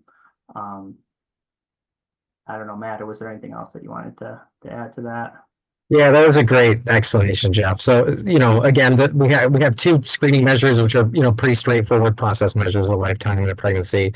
The third measure related to medication adherence and access, I think probably technically still qualifies as a process measure, but gets into outcomes, at least in the sense of was the individual able to access the medication? And then we know there's all sorts of barriers that could be associated with that. Did they have access? Are there regional impacts, or there racial disparity impacts? So I think that one's really interesting in terms of the medication component. It gets a little bit, not into the overall health outcome, but certainly outcome of whether the individual is able to access the medication. And then the other thing, of course, that was great for us in Medicaid was that the measures that the public health team had proposed to us, or the measurement concepts, we were able to do all of those using purely encounter data. So that makes things simple for us. Right. Great. We've been hearing a lot of great anecdotes about and factors that are driving driving the selection of different measures. Let's go to New York now. You had brought up the change in a screening regulation that will make it a requirement for physicians to screen patients in New York. Tell us, was that the primary driver in your state, or were there other factors that led you to think about that measure? I mean, I think that was the primary driver of wanting to look at this particular data. We do have a policy change requiring universal screening of all adults, but the way the language in the legislation is written, it says offer. So it's a little bit tricky to try to collect that data or that information just because the person can decline. And we don't know if they declined the test or if they were offered. So whether, the difference between declining and actually whether or not they were offered. As I said before, universal screening among pregnant people is a priority recommendation in our elimination plan. We did do some looking at Medicaid data when CDC came out with their recommendation, pre-post the recommendation to see if we saw an uptick. So, working off of that particular algorithm or building on that particular algorithm will help us with this particular measure. And then the data and the fact that, we have a cure. And so this is a population in terms of microelimination that we can really focus some of our work on. And so we feel as though having this quality measure will give us or actually motivate providers to actually do testing. Great. I don't know if my Thank you for colleagues, sharing that. if Paloma or Nicole have anything to add.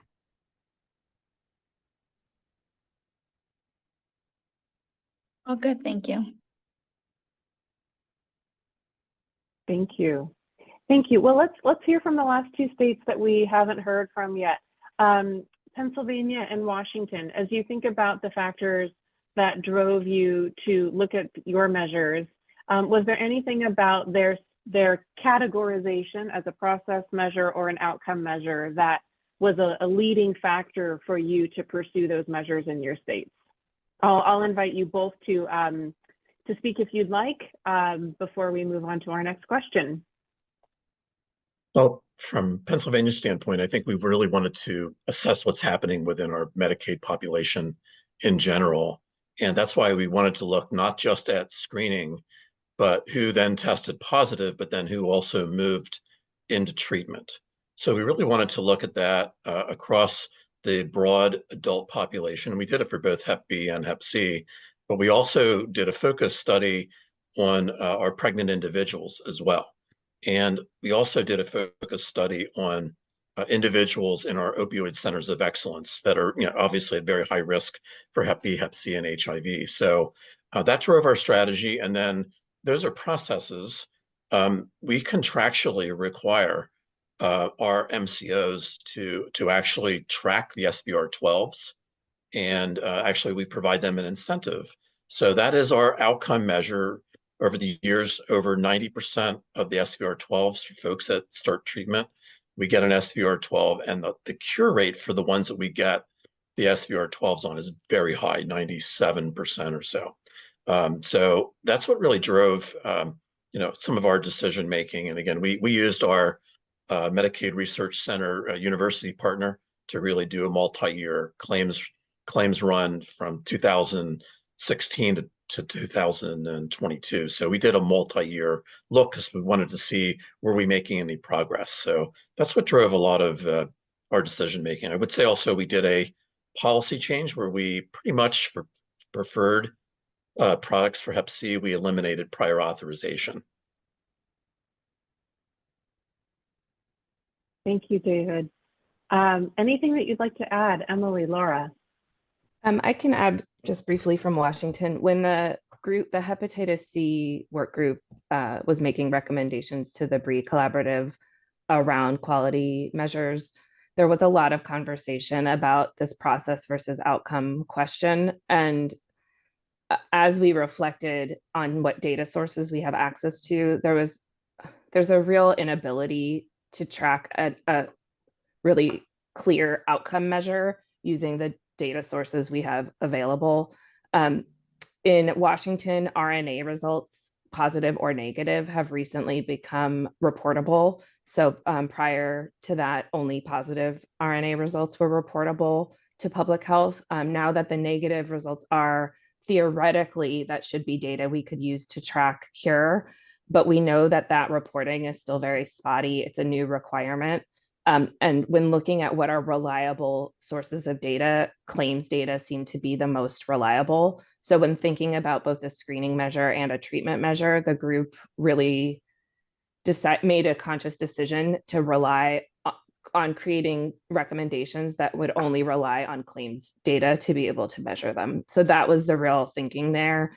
And the thought being that with folks accessing DAAs, if they're prescribed, most of those people do go on to fill that prescription and achieve SVR12. So it felt like a really fair proxy for an outcome measure, even though the treatment measure that we've recommended, is not an outcome measure precisely. And I would just add really quick, due to the Hep C Free Washington initiative, this is a topic that was brought to our performance measures coordinating committee for consideration for adding to the common measure set. I mean, several years ago. It's the data that seems to always, stop us from adopting a measure that's really meaningful. There was a lot of conversation at that table too about an outcome measure being more meaningful. So we kind of parking lotted it until we had the right data. We did a similar thing with the HIV viral load suppression measure, which we recently added to the common measure set. So kind of to David's point about the Medicaid, once we add a measure to the common measure set, that is what we use to drive the information that goes into our contracts with our MCOs. So that's kind of where I think we're wanting to head. But yeah, once we can find the right data source, I think that really helps move things along quicker. These have been fantastic comments, and I can tell it's also sparking conversation in the thread. I think we have a lot of discussion to come back to with the points that you've made around the role that data sources play in having you consider a measure that focuses on outcomes versus a measure that focuses on process. And we've also heard the nuance that when you're looking at a treatment measure that you start to get a sense of that data element, treatment initiation as a proxy, that you can tell that things are going in the right direction with the population you're looking at. So let's come back to that thread. What I'd like to do with the 30 minutes or so before we get to Q&A is to have a conversation next about some of the other processes and experiences that you've had in your states as you have implemented these measures. So let's talk a little bit about the process to develop and test your measure.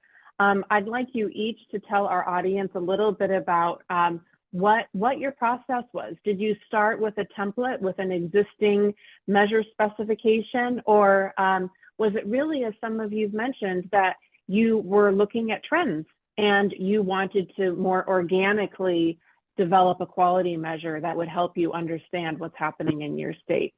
Let's start with Louisiana, please. Yeah, for us in Louisiana, we started with the template that we sent out to the MCOs, our partners from the University of Louisiana Monroe.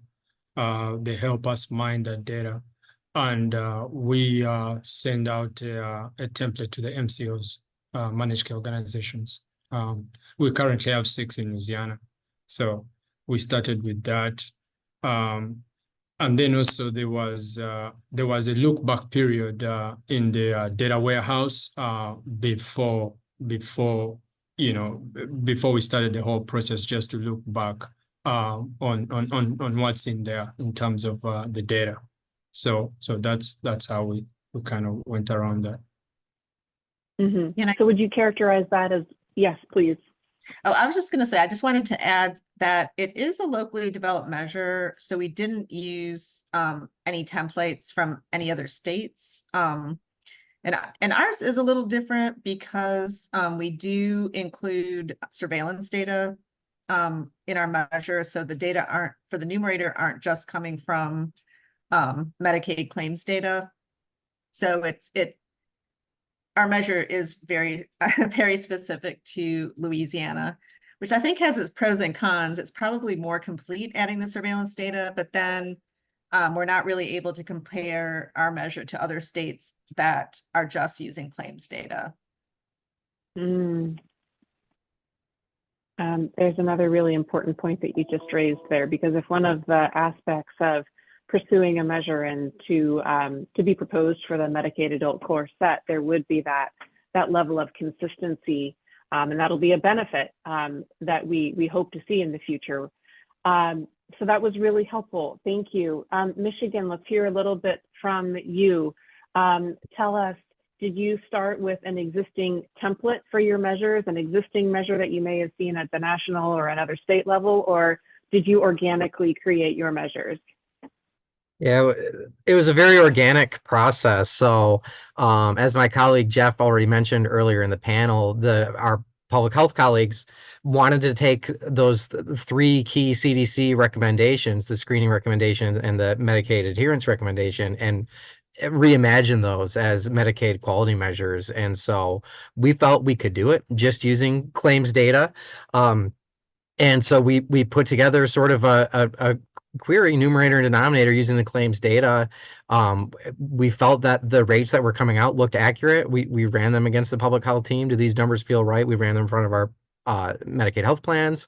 It looked good to us. So the whole process came together very, very quickly, honestly, in a matter of weeks. And then we were able to put it in the health plan contracts, alerting them that we're going to be monitoring you on your performance on these measures. Mm-hmm. Great. New York, I know that your measure is in development. Is there anything that you would want us to know, even though it is a future measure to be implemented, anything you'd want us to know about your process in terms of using something that you knew and recognized versus the other end of the spectrum of kind of looking at what you wanted to know and coming up with a measure? I mean, I'll just say real quickly, I think it happened more looking at what we knew, what we had. The folks that run the Medicaid data for us in the AIDS Institute are very familiar with, working with the HIV data. So it wasn't something that we used a template from another state, but like I said, we did run the data on Medicaid data on screening in pregnant people when the CDC recommendation came out. So that was when 2020. But I don't know if Nicole or Paloma want to add anything to that. No, I think that's correct. I'll just add that, I think we have like a pretty robust measure development, approach here in New York State where, and those wonderful slides at the beginning. And so I think we kind of have a sense of what will work, and we really make sure that we can program it ourselves before we ask anyone else to do it. And we have a series of, checks boxes that a new measure must go through that has led to success in the past. That's all I wanted to add to that. Oh, good. Well, we're going to be asking you about those in just a moment. Pennsylvania, how about you? Did you start with a template, or did you more organically create your measure? I think we organically created it with our Medicaid Research Center at the University of Pittsburgh, and then we did get feedback from our Department of Health, from Lauren and other stakeholders about what they wanted. But we started from scratch. I would make the comment, though, if we want to get something onto the core set, that we really need to have something that's consistent across all states and that can then be benchmarked. So I think that's really vitally important, and hopefully we'll get to that discussion later. But we started from scratch, but there's enough specs out there right now that we could probably find a lot of commonality between what states are doing. And I bet there's only some slight nuances to the specs if you looked at them across all of the states that are on this panel. Thank you. Laura and Emily, I know that you're looking at measures that have been recommended by the collaborative in your state. Are there any comments that you'd like to add related to the discussion that you've heard with the co-panelists here about your thoughts on templates or organically creating your measures? I think Laura may have some good insight into sort of the importance of national measures to sort of getting things into our common measure set in Washington. But I will just say, I think like other states, the BRIE collaborative work group that looked at hepatitis C created these organically, though obviously, you know, I think they're all very similar because we looked at CDC recommendations. So I think that's a common thread here. But because the national measures we had found were very old and not relevant in the era of DAAs. So we did create, you know, organic recommendations. But I agree, I think there's a lot of similarity across what states are either implementing or working to implement, and it wouldn't be that hard to, I think, find some common ground for a national measure or measures. Yeah, I agree with that. I think that, you know, our Washington State Common Measure Set is legislatively mandated, and one of the main criteria is that we align with national measurement. And that's where we failed to add a measure prior because the measures were not the right measures for us. So we kind of just kept our eyes on the landscape. And we do occasionally, we try not to, but we do occasionally find ourselves having to create a homegrown measure. It's not something we like to do, but sometimes, you know, national measures that are in use in national programs don't really fit the needs of our state. So we do work closely with the BRIE Collaborative, and they participate in the Performance Measures Coordinating Committee to bring in some of those measure recommendations. An example is a OUD treatment measure. We added 2 from the BRIE Collaborative, and we adopted the HEDIS one. And the HEDIS one we use for accountability purposes, but the other 2 we use for monitoring purposes, because we know that health plans, you know, are not required to report on those measures. So we kind of use a combination. So at the end, whatever works for our population. But I agree. Well, we definitely can look at aligning with what's going on across the country as well. Yeah, great. These have been very insightful questions. You've made it all sound like something that reads from a textbook as if there was a roadmap, but I know that's not what it looks like on the ground. Let's turn to some of the practicalities for how you make this happen. I'd love for the panel to now share some of their experience with what were the tools, what were the resources you needed, and if you could particularly talk about the role of data sharing agreements and the enabling role that they have for quality measurement in your state, that would be terrific. We've been going alphabetically from top to bottom, but let's mix it up a little bit and start from the bottom. So Washington, I'm going to skip you for a moment, but Pennsylvania, tell us a little bit about the practicalities that other states who are listening must leave this meeting knowing. Well, I think if you want to get to let's say an SVR 12 outcomes measure, I think you really do need to better leverage health information exchange, EHR extraction, or working with our Department of Health colleagues. And here in Pennsylvania, we're still working on that process. And I don't know if Lauren wants to talk about that, but there, you know, our Department of Health does get reportable labs.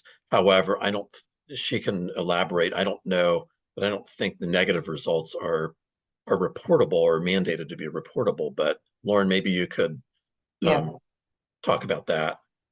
Yeah, so I've seen that a bit in the chat here as well. So in Pennsylvania, negative HCV RNA results are not mandated to be reported. And we are actually in the process of trying to change our regulations, but this process has taken about 23 years. So we're not holding our breath, unfortunately. So we've got voluntary HCV RNA reporting from most major labs. So we are, like Dr. Kelly said, in the process of figuring out if data sharing is possible for us between the 2 agencies. But, you know, if it is, we are going to have that stipulation that, you know, not all results are available to us on the negative side, but I'd say the vast majority from large labs are. So a good alternative source potentially. And we already get about 90% of the SVR12s back on folks that go through treatment, and our cure rate's very, very high. So there's still a little bit of that gap in getting those SVR12. So we'd like to fill that gap if we could, but that is, as you heard, is definitely a challenge. And again, there may be other means of getting this through, and we make our MCOs gather this information through EHRs, through health information exchange and other venues. But I really also like the MIPS, that avenue where, again, providers, I think, are given the ability to report that electronically. Absolutely, and we're going to come back to MCOs before we get to Q&A. So absolutely hold that comment. Let's come back to that so we can get into the role that they play in really making these measures have an impact. But let's hear a little bit from the other states. What would you have our audience know about the real logistics and practicalities? Tell us about data sharing agreements. Tell us about the kind of resources and partnerships that you needed. I'll open the floor to anyone who would like to go next, and call on you if you don't want to speak up. This is Debbie. I could go next. And thank you. So I think one of the things that really helps us in Louisiana is we have a very broad data sharing agreement between the Office of Public Health and Medicaid. So our original data share agreement was signed, I believe it was 2016. So we've had, a data sharing agreement in place for a number of years. And so really one of the first big projects we undertook was the data sharing for the HIV viral suppression measure, which we started calculating really that year. And I think we've really used our experience with that measure and the processes that we set up, to help us with some of our other quality measures, including the Hep C screening measure. Because, one of the problems is when you have, Medicaid in one, program. I mean, for us, Medicaid's in Baton Rouge, the Office of Public Health is in New Orleans. Prior to this data sharing agreement, we didn't have a lot of contact, but now that we're, actively sharing data, we know each other. We are all familiar with the University of Louisiana Monroe team that does all of the data calculations. And, we've set up secure ways of transferring data back and forth. And so I think, those are some of the things that have really helped us. And I think the other thing that's really helped us is to get buy-in at a high level. Herbert mentioned, we had some strong leadership that really was promoting Hep C elimination, but we also have a lot of buy-in from, each of the medical directors at Medicaid, along with the medical directors and leadership at the Office of Public Health, and really making them aware of the importance of the measure, and also providing them with data so that they can see that we're using the measures. I think those are some of the things that have helped us. This is Emily in Washington. I would just add, in terms of our experience with data sharing agreements in Washington, DOH and Healthcare Authority have a great working relationship.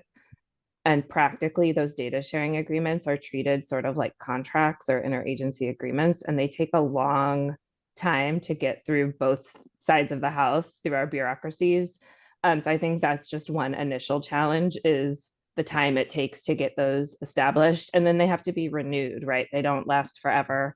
And then, I'm not the person that does the data matching. If that person was here, I think they'd have a lot to say. But matching Medicaid data and surveillance data does not happen magically. It takes quite a bit of work. Names may not be exactly the same. Birth dates might have a typo. It's a really complicated process to match those some of it can be done through automation, but a lot of it is just a person looking through them. So it's not a very efficient way, at least in our state, of understanding what is going on with hepatitis C. And then, frankly, hepatitis C surveillance does not have the same level of resourcing as HIV surveillance, for example. And so I think some of that data matching between Medicaid and HIV surveillance is easier just because there's more folks to do the work, right? So I think that's a real challenge we have, is just a lack of infrastructure for doing that data matching and the data cleaning that's involved. And this is Matt. I can, bring in Michigan's perspective, and maybe it's a little bit of a contrast with some of the other states. Data sharing agreements didn't particularly factor in as a challenge that needed to be surmounted in Michigan. So our public health administration and Medicaid are both under the same roof. We both have access to the same data warehouse. So that data relationship is kind of pre-existing. And then again, we have all process measures that are just using encounters data from the Medicaid health plan. So when that data gets submitted to the state from the health plans, it belongs to us. So we're able to take that data and calculate the quality performance on those. So your recommendation would be for all the states to drastically redesign their infrastructure and put Medicaid and public health under the same roof. Takes 2 minutes, right? I know some of the other panelists here have reflections on data sharing agreements, and it would be terrific to hear about some of those as well, where it isn't possible to have the setup in Michigan. So just real quickly, and I'll let Paloma or Nicole talk a little bit more. I think one thing that we've thought about here in the AIDS Institute, because we do have HIV, STIs, and hepatitis C under the same umbrella, is doing one data use agreement or data sharing agreement that covers all three, so that we're not doing piecemeal separate data use agreements to try to make things a little bit more efficiency, because like Emily said, it takes a very long time to go through the bureaucratic process to get a data use agreement signed. And then in New York, the other challenge we have is that we do have to have data use agreements with New York City Department of Health because they have a separate hepatitis surveillance system. That's a very important point, is we have two sort of competing entities in New York. They're not supposed to be competing, but sometimes that's what happens. We have a really robust clinical data mart. Colleen mentioned this before, if anything, like, okay, snap of the fingers, we've spent 15 years building this Medicaid data warehouse and a clinical data mart and have support for programming measures. And so that's a place where we can leverage some of these big data sources. And that's where it's a little complicated, but like I bridge the gap sometimes between the AIDS Institute and the Office of Health Insurance Programs and Medicaid, and helping to bring those conversations together. Of course, they have their own analysts too at the AIDS Institute. We have a burgeoning all-payer database where all commercial payers are submitting claims as well. We have resources to program there, and this is a place where I would actually explore this as well. And then our health information network is robust in that we could pull out some additional lab values from our Shiny. And I will just say, in terms of other lab value codes on claims, like CP2 codes, we really tried to push that for controlling blood pressure in New York. It did not work. So I'm a little hesitant to say the way to do this is to get a code on a claim, because we have not seen that come to fruition fully yet. Just some piecemeal thoughts to throw out there.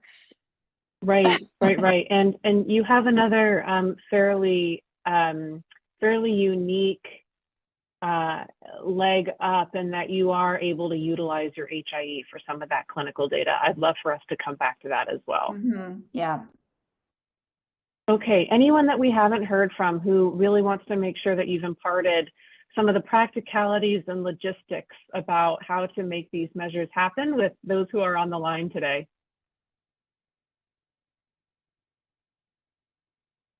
Okay, well, we're about 5 minutes away from trying to start our questions and answers. And I know that there's a lot of chat in the thread that we'll be able to get to. One last question before we do go to Q&A. I'd love to talk a little bit with all of you gathered today about what you're really seeing in terms of impact and use of the measures. Please tell us a little bit about what are the insights that you are getting from these measures. And even though you've talked about some of those insights so far, I'd really love to hear about not only how you, but other stakeholders in your states apply them. I would like this to be the opportunity to come back to how measures are used in relation to the MCOs in your program, and how, if at all, you are setting benchmarks and incentives related to the MCO performance on your measures. But even broader than just MCOs, are there other stakeholders that you know in your state have really started looking to these measures as something that they can use and they can point to inform their own work? Let's go bottom up again. Washington, anything that you'd like to add to this discussion around your experience, even thinking about the measures that are recommended by the BREE Collaborative? Yeah, Laura, I'm actually thinking you may be better able to respond in terms of your experience with the measures and the Medicaid, the contracts with the MCOs. Yeah, just absolutely. more broadly, since we haven't implemented these yet. Yeah, so I'll use the similar approach with the HIV viral load suppression measure. It seems to be going down a similar path as that one. A lot of times when we add a measure to the common measure set, it doesn't automatically get added to the MCO contracts because a lot of it depends on feasibility of reporting, especially if we're using a homegrown measure. So I know one way to manage that is to add it to the common measure set as just statewide reporting only, and we share that data with the MCOs. But I do think there's always an opportunity within our MCO contracts to implement a performance improvement project or something that focuses on a particular topic. We're currently looking at what the state priorities are and how to address those within our contracts. We do find that through our performance measures coordinating committee, which includes the MCOs in our state, that there's usually a lot of collaboration that occurs outside of the contract anyway. So I think there's definitely options here. I think the first thing is nailing down what is the right measure and how feasible is it to have our MCOs measure that versus maybe having a national measure that's in use more broadly that we could potentially adopt. So there's definitely pathways. I just think we have to take it one step at a time and identify what is a good measure that we could start with, and then what are the opportunities within our quality programs and initiatives. And along with that, where's the data source coming from? Because that's really important as to how we put it in our MCO contracts. I don't know if that helps. Absolutely. Pennsylvania, please share your thoughts. How are your measures used? How I know you've had some interaction with MCOs on them as well. And are there any other stakeholders in your state who use them? So, go ahead, Lauren. Oh, go ahead.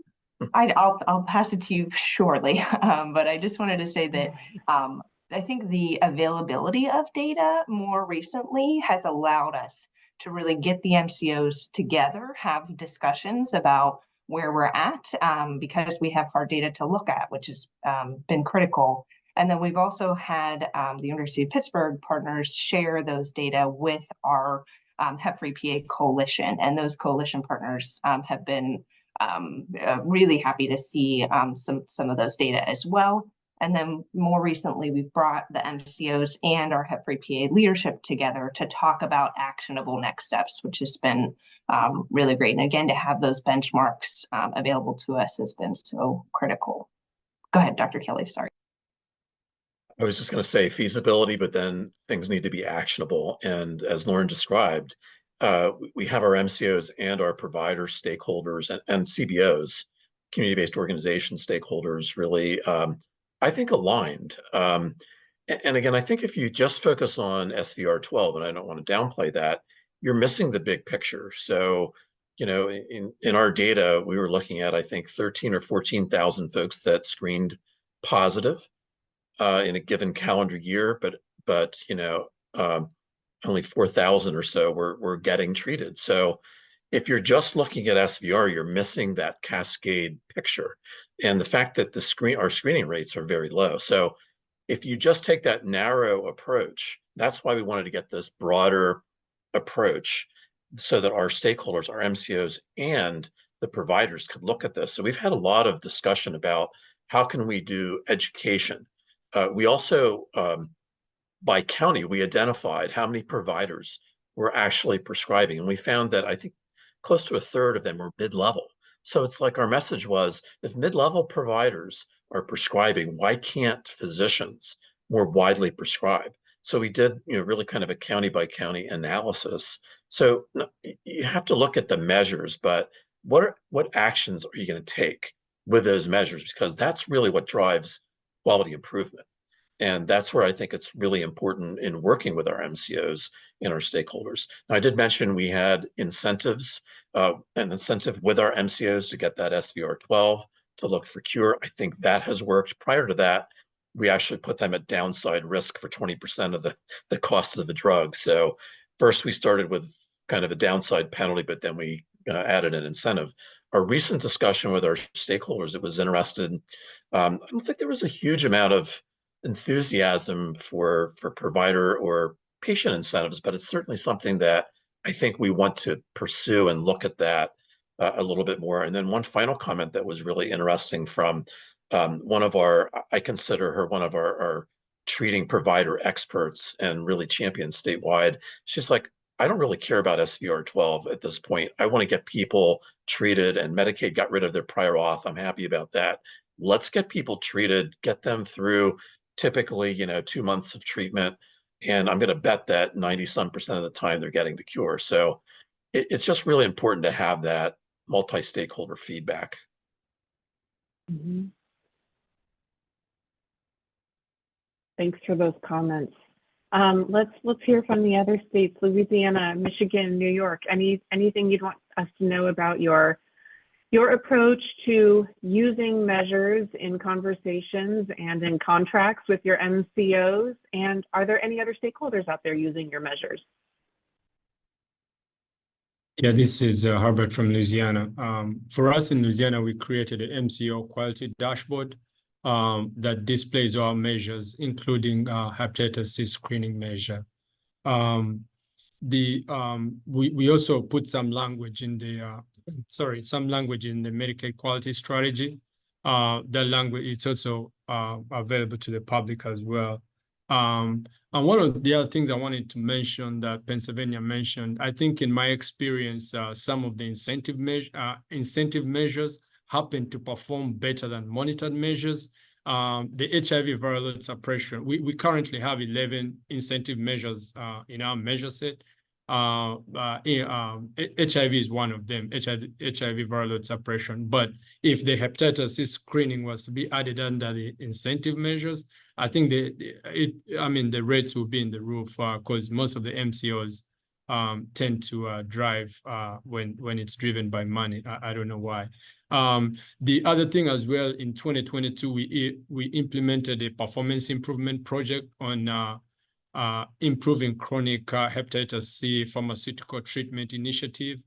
And the MCOs with their case managers, care coordinators were tasked to linking members with a probable or confirmed hepatitis C diagnosis to their providers for treatment. And then also they were tasked to educate the providers as well.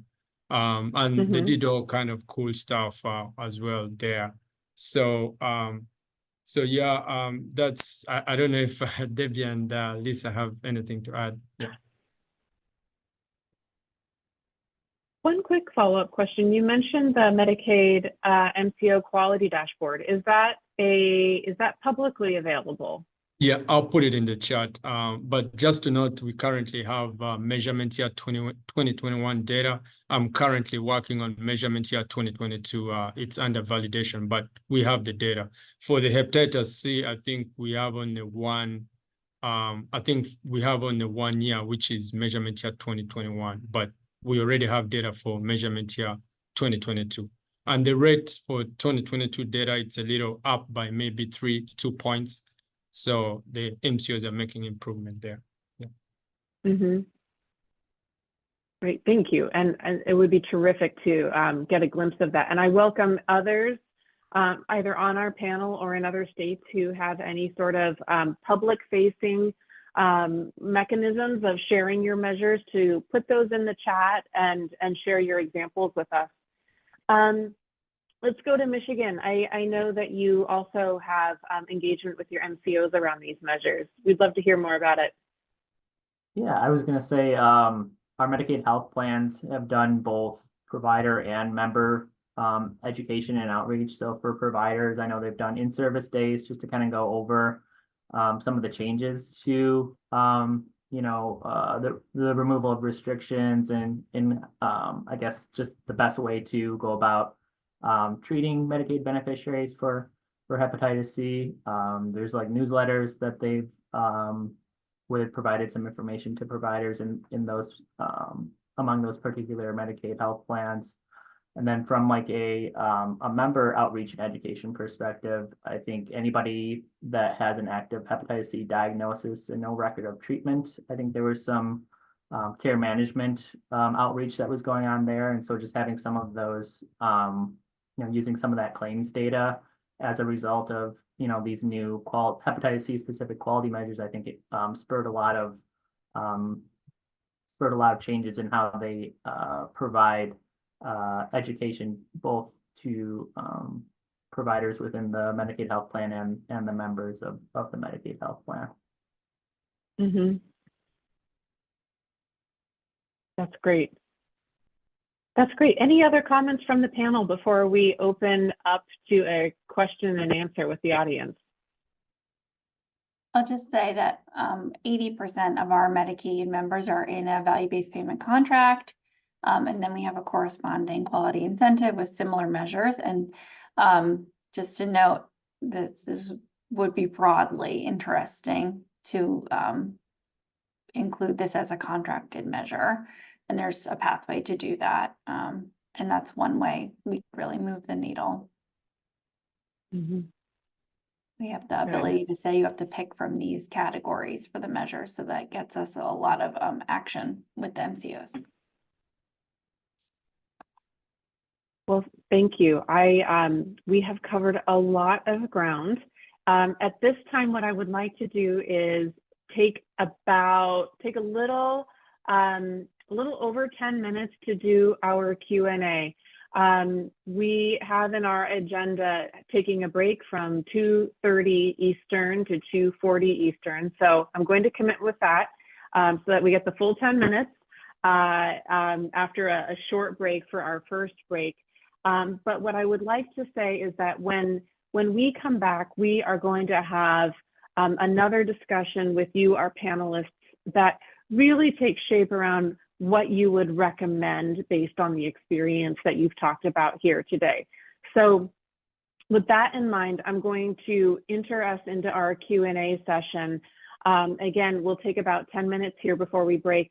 And what I'd like to do is start with a question that has to do with your experience related to the HIV viral load suppression measure. What I'd like to do is, since we have had a lot of questions in the chat about it, what I'd like to do is ask about how for those of you who are reporting in the adult core set, the HIV viral load suppression, how have your lessons learned in reporting that measure shaped your thinking around an outcomes measure for viral hepatitis? And I'd like you, I know it's really difficult to scroll through all the chat, but I'll call out one commenter in particular who said, for those of you who are capturing negative hepatitis C RNA results, are you thinking of those as a proxy for progress to elimination? So let's talk a little bit about really looking at data sources for outcomes measures using our experience with the HIV viral load suppression measure as a guide here. Is there anyone who would like to begin? This is Matt Seeger from Michigan. I can kick us off. So Michigan has been reporting on the HIV viral load suppression core set measure for at least the last couple of years. Again, you know, our Medicaid and public health areas being under one roof, you know, have a really great relationship. So we're able to get that. Our Medicaid team is able to get that lab data from our public health team so that we're able to do that core set reporting. The way the data is integrated into the data warehouse, I think there's some level of integration. My colleague Jeff, I think, is able to speak more to that than I am, but it's been somewhat of a manual process, is my understanding, of getting that data for the viral load suppression measure and uploading it into the data warehouse, but it hasn't really been too cumbersome overall. I'll say that. The other parallel that I would draw just quickly, and maybe this is going a little bit off topic, but the other parallel I draw quickly between this and the viral load suppression is that Michigan is gearing up to benchmarking our MCOs on the viral load suppression measure, like I heard from a couple of the other state Medicaid agencies. What we've been doing the last couple of fiscal years is actually doing what we call a HIV provider outreach project, where we're asking our Medicaid organizations to build relationships with public health, the local public health agencies and the Ryan White organizations, so they can work together to develop a strategy for viral load suppression. And then effective FY26, we'll actually start benchmarking our MCOs on the measure. And I imagine we would take ultimately a similar approach with hepatitis C once there's a national standard measure. Thanks, Matt. I was just going to say, I can just Yeah. add that we do receive negative hepatitis C lab results in Michigan. And so, you know, from a surveillance, you know, perspective, it's separate from, you know, our Medicaid claims, but we're trying to, you know, through data sharing agreements, you know, be able to share that between, you know, like the Medicaid data warehouse and our surveillance registry in Michigan. And so being able to inform on a patient level, you know, who is still in need of treatment, who's received, you know, negative or who has negative laboratory results. And so, yeah, just kind of being able to speak better between systems, I think, is our next goal in Michigan.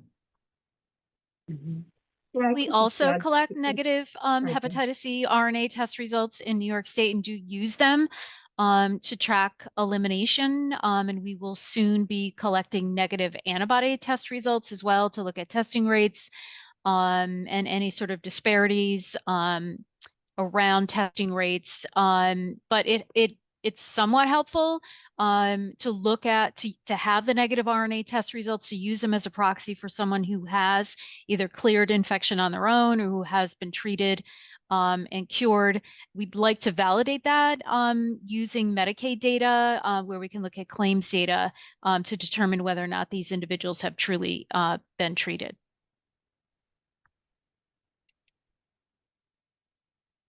Thanks, Colleen. How about other states reporting? Yes, I'll please. just add, you know, I think the HIV viral suppression data is much more mature than our negative Hep C RNA reporting. And so there's a lot more information to draw from. HIV data tends to also be more complete in terms of risk factors, demographics. We have a lot of missingness in our hepatitis C surveillance data. So I think, you know, and lab reports often only include date of birth and gender is usually a binary male female. So lab reports don't offer a ton of insights. So I think in terms of using our negative RNA reporting in Washington to tell a story about anything, it's going to take us several years of that requirement being in place before we can do anything of use with that information. I think right now we still are really far behind in terms of, you know, when you look at our ability to track HIV viral suppression data and use that for public health action, our hepatitis data is just not even close. Yeah, and I will I totally agree with everything you're saying. We mandated reporting of all negative Hep C results in 2019. And it has taken us several years to really get all the labs on board. And there are still some, you know, small labs that aren't sending us negative results. So I think it also, you know, we just don't have the capacity to data manage the negative results like we do with the positive results. We have data managers that do spend a lot of time, like you mentioned, getting missing information, validating labs, looking at issues that we just don't have the time to do with the negatives. But that said, we are using, like New York mentioned, we are using the negative data, and we do have a treatment dashboard as well that, Lisa, maybe you can put in the chat, that's looking at our HCV elimination plan in both Medicaid and corrections. And yes, we do use the negative results for, to see who has been cured. And then another thing I wanted to mention that we learned from the HIV viral suppression measure is it's important to put procedures in place, automate as much as possible, and document everything. Since we've been doing the HIV viral suppression measure so long, we've had a lot of staff turnover. And so it's really important to, we create very detailed SAS programs to do the matching. And so when we get and with a lot of documentation, so then when we get a new staff person, they're able to continue to calculate the measure in a consistent way so that things aren't changing from year to year. So I think that's an important thing that we learned with the HIV viral suppression measure. Yeah, just to add on a little bit of what Debbie's saying, there's what's missing from Debbie's a little bit of stakeholder engagement within the different sister agencies. So with the Office of Public Health and Medicaid, we are just intertwined in terms of collaborating, deep in the data and also on different programs. So yeah, the other thing I wanted to say that in 2023, we have also implemented the HIV viral load screening performance improvement project. So that's ongoing right now with the MCOs as well. So I just wanted to mention that. And then also HIV is an incentive measure this time around.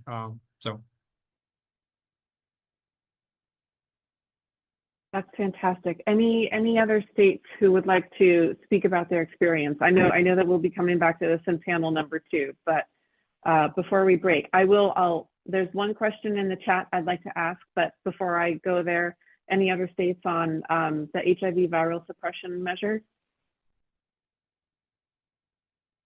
Knowing we have more to come there. We did receive a question in the chat from Lauren Sant. How many FTEs does this really take? Is anyone from the panel willing to tell us a little bit about what your operations look like in terms of implementing and reporting your measure? Debbie, you just gave a very, very helpful practical advice with doing documentation, having processes in place, thinking about what the next person needs to know. So any comments from the panel before we break on what the teams sitting behind you look like and what those numbers look like for you? Ranges are fine if you don't want to be specific.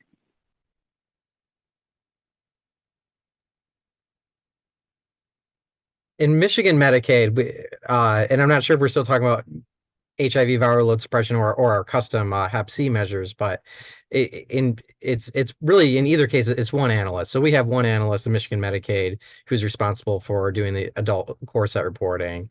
They do work with some other individuals to gather some information, so maybe that inflates it just a little bit, but we really have one subject matter expert who handles that, and same with the our 3 custom hepatitis C measures. We have one person.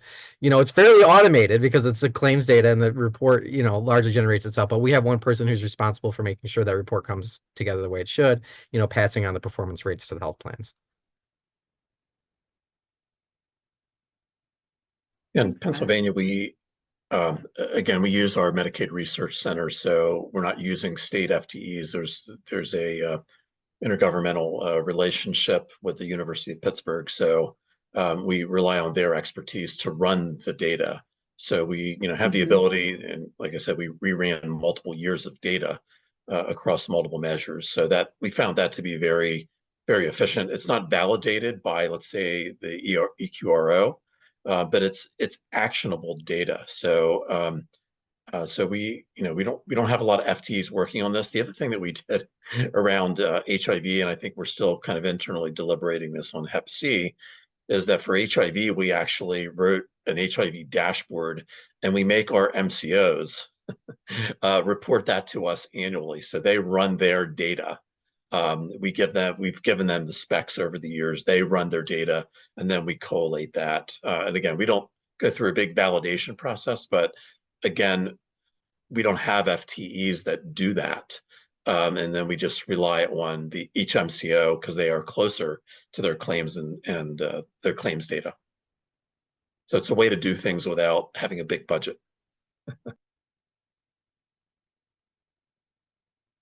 Great. Anyone else want to weigh on that, on the teams helping you support this work, small and or mighty? Okay. Well, I'd like to thank the panel for all of their comments during the first set of the discussion that we'll have today. Let's take a 10-minute break. And we will reconvene at 2:40 Eastern and turn to the part of our discussion where we will be focusing on recommendations around an adult core set measure. Thank you all. See you in 10 minutes.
All right, welcome back from the break, everyone.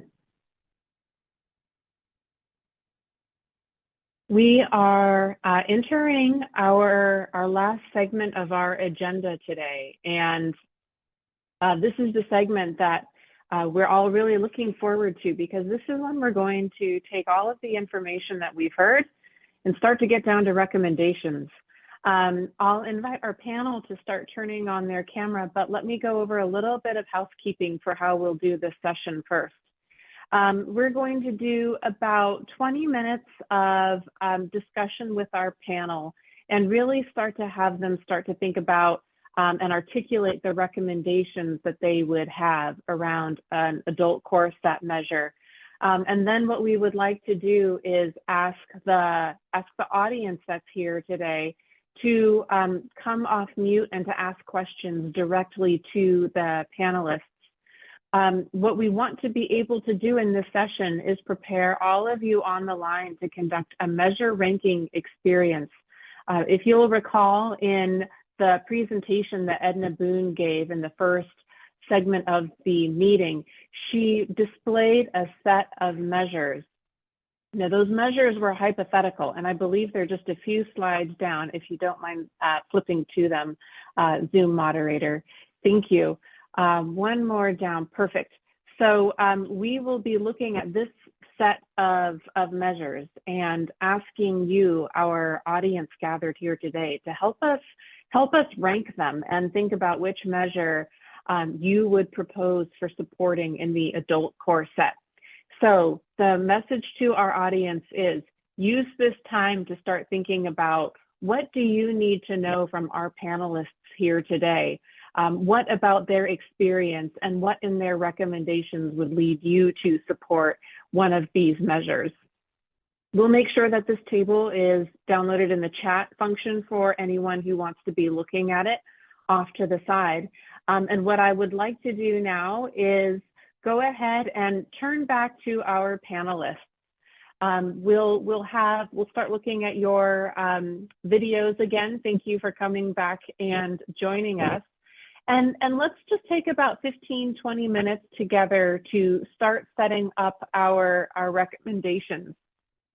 So what I'd like to do here is talk about an ideal state for you. In thinking about what you would recommend for an adult core set measure, what would you like to report that you are not currently reporting on?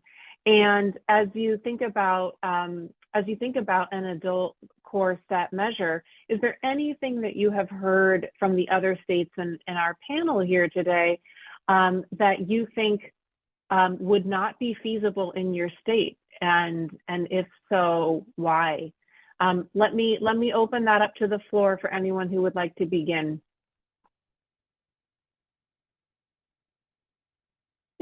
I think in Michigan, at least, one thing that is maybe not unique to us, but we're focusing on hepatitis C quality measures because that's the majority of the funding that we receive is devoted to hepatitis C surveillance and prevention, and so we have state appropriated funding for that's dedicated for some of our local health departments and our syringe service programs to do hepatitis C linkage to care and treatment.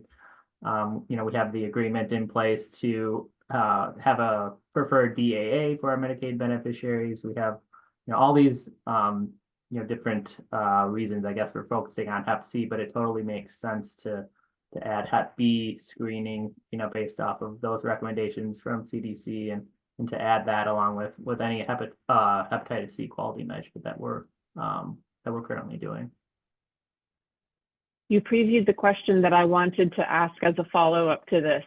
Let's go there, and then we'll take a step back again to think about anything. Can I ask our panelists to address what is something of an elephant in the room? With all of the focus on Hep C, what are the factors or limitations or motivators that have led you to really focus on Hep C measures instead of Hep B? We just heard from Michigan. Can anyone else help us address that question?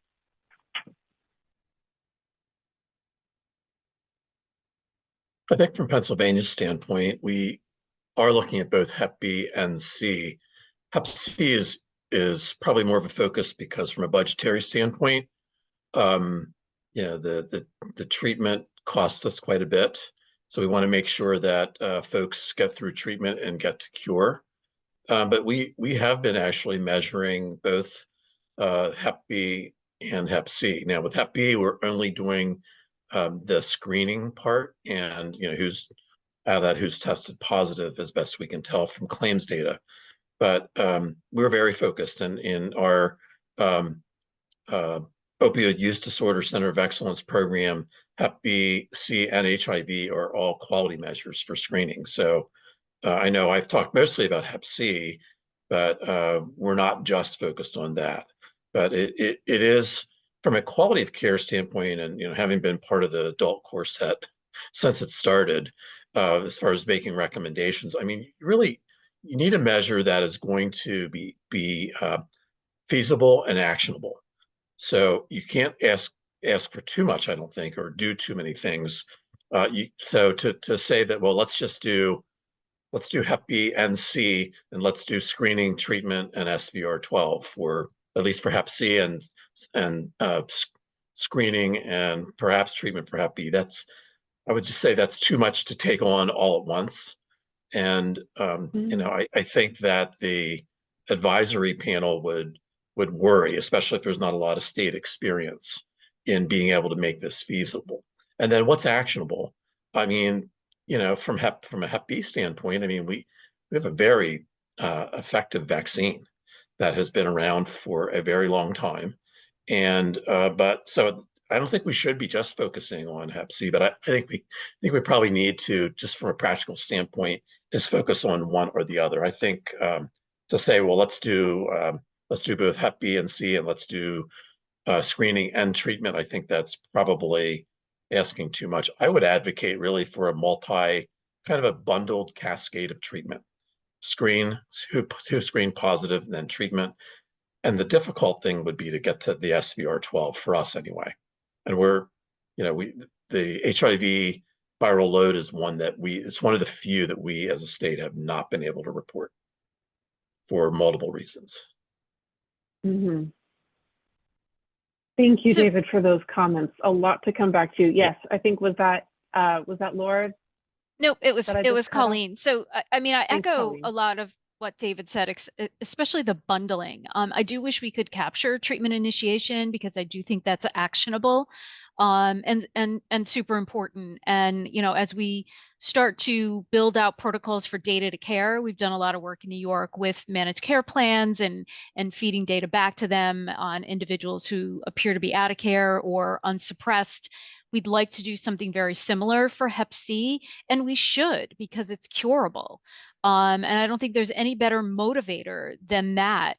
So I do agree with testing, treatment initiation. SVR12, honestly, I hope SVR12 goes away, or becomes SVR4. It's impossible. It's impossible to collect that. And these treatments are so highly curative. I really hope to see a change in clinical guidelines away from SVR12. And while we have you on, Colleen, let's take a moment also on Hep B. Is there what in your sense has led to the emphasis of measurement around Hep C over Hep B? Does it relate to some of what you said about the bundle and knowing that at the end we don't have a cure yet for Hep B, but there is a vaccine? So I think there's a lot of things. I mean, Hep B, except for surveillance, Hep B, like perinatal Hep B and vaccine for adults program sits outside the AIDS Institute where I am. So that's one issue. The other thing too is that we don't have a lot of infrastructure around Hep B programs. So that's another reason. And the other thing too is our elimination plan is focused on Hep C. So I think those are some of the reasons why we don't focus on Hep B. At least I don't, maybe Paloma knows, but because we don't focus our work in the AIDS Institute on vaccination or perinatal Hep B, perhaps there is something around Hep B.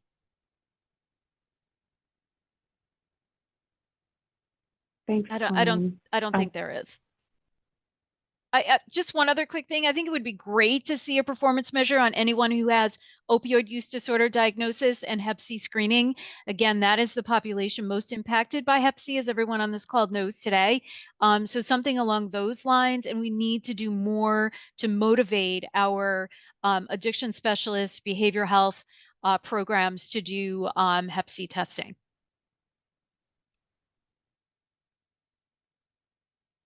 Thanks for that Yeah, this is addition. Dave How about Kelly. states? Just to follow go up on ahead. that, I know that we participate in a multi-state effort to look at opiate use disorder treatment quality measures. I think that multi-state effort has looked at screening and within that population for Hep B, C, and I think HIV. And I will tell you, there's huge room for improvement within that very high risk population.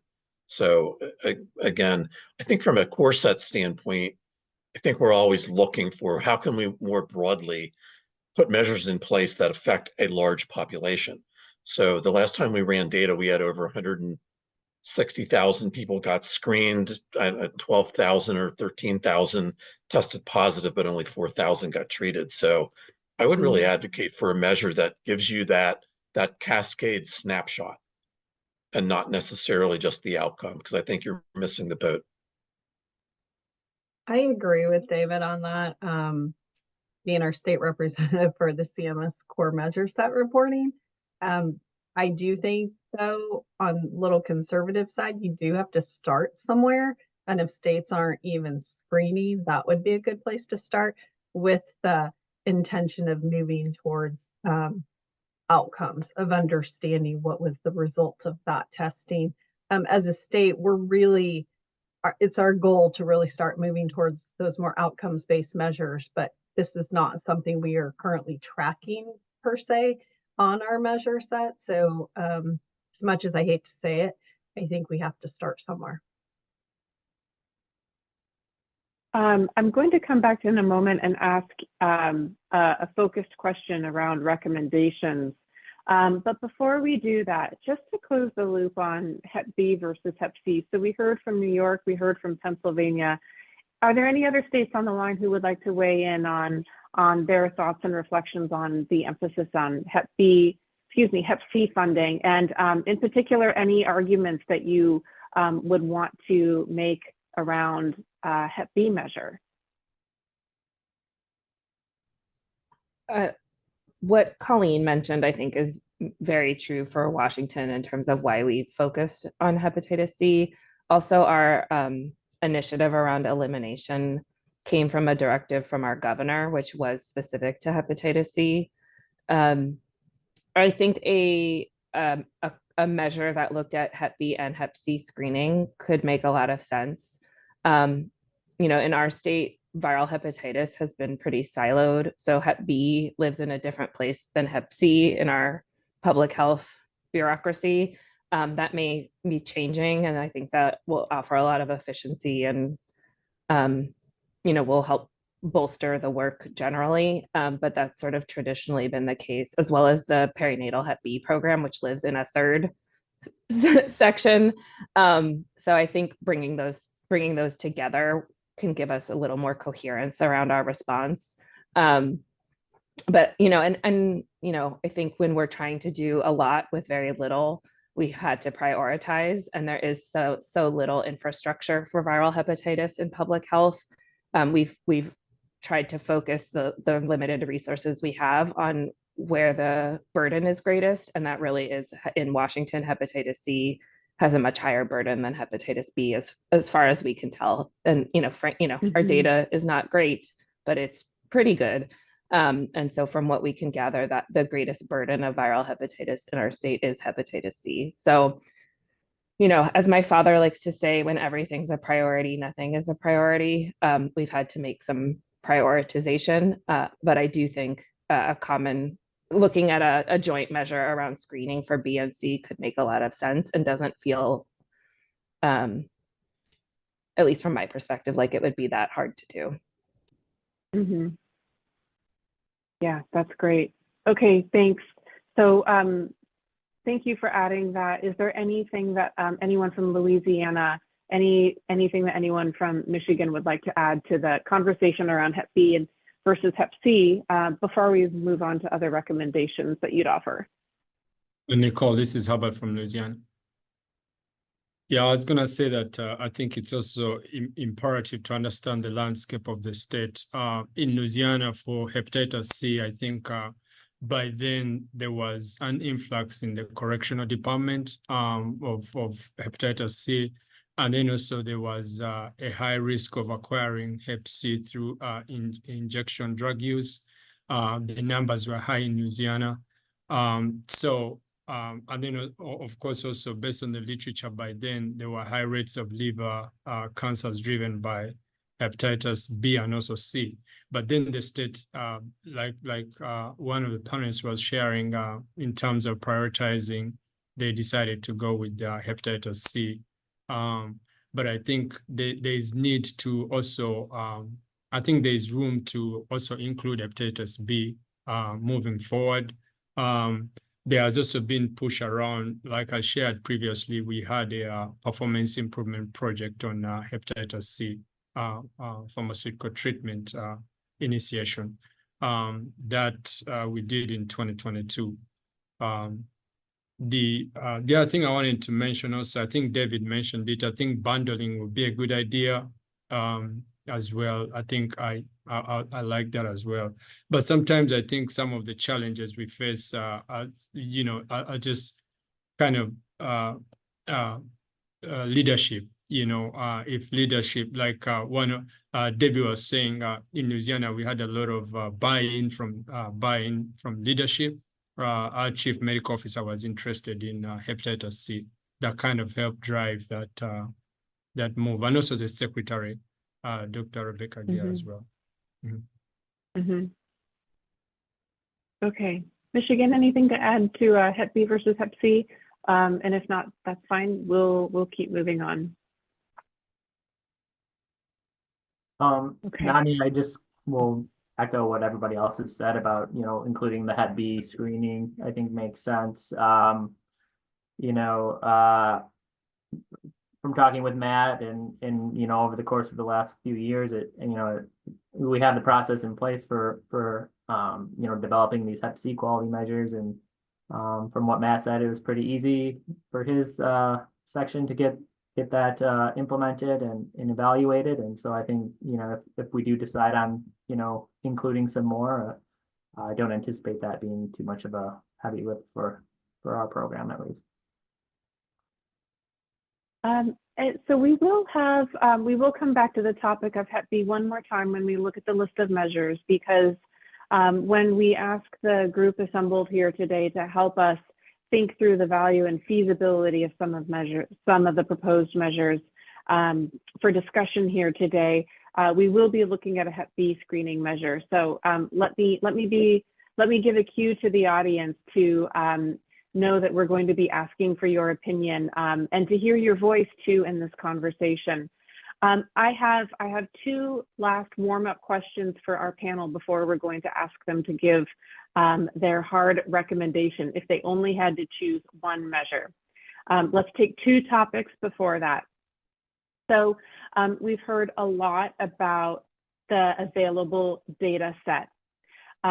What I would like to ask is, how would in kind of a quick lightning round, how much would your current data set, thinking about who has access to labs, who has access to claims data, how would that current data set influence your recommendation to pursue an outcomes measure versus a process measure? I'm going to make this kind of quick. If everyone can give an answer in about 30 seconds, that would be great. Let's go from top to bottom and start with Louisiana again. I think with the data sets that we have, that doing an outcome measure should be not a problem, because we do get the negatives and we do the SVR already, so I think it should be okay for us. Now, if you did not have that, would you say, okay, I have claims data, And because I only have claims data, I'm going to support a measure that focuses more on screening? Or would you be sitting in your position as one of many states that might be on the phone call listening today and saying, I'm going to instead focus on getting that data that supports an outcomes measure? I think I would go with what I have available to determine what measure I would go for. Great. That's very, very helpful. Anyone else from Louisiana, would you modify or add to that? Okay. I think we also Oh, mentioned. yes, Herbert. Sorry, no, I think also stakeholder. I think the engagement of our partners as well. Lisa is with the Office of Public Health. I'm with Medicaid, but also we have the University of Louisiana Monroe. I think also David from Pennsylvania was mentioning some of the groups they use for mining the data. I think it's just trying to understand what are the resources that you have, that can save you money. Mm-hmm. Okay, great. Turning to Michigan, I'm going to put a twist on the question. So again, thinking about the role that your data sources play, if you had to only pick one measure, how would your data sources play a role? And in particular for you, since you do have data that you're using as a proxy for outcomes, how does the availability of that data make a difference to you in recommending a measure? Are you content with the data that you have, knowing that that you're not looking at clinical data, you're looking at administrative data that serves as a proxy?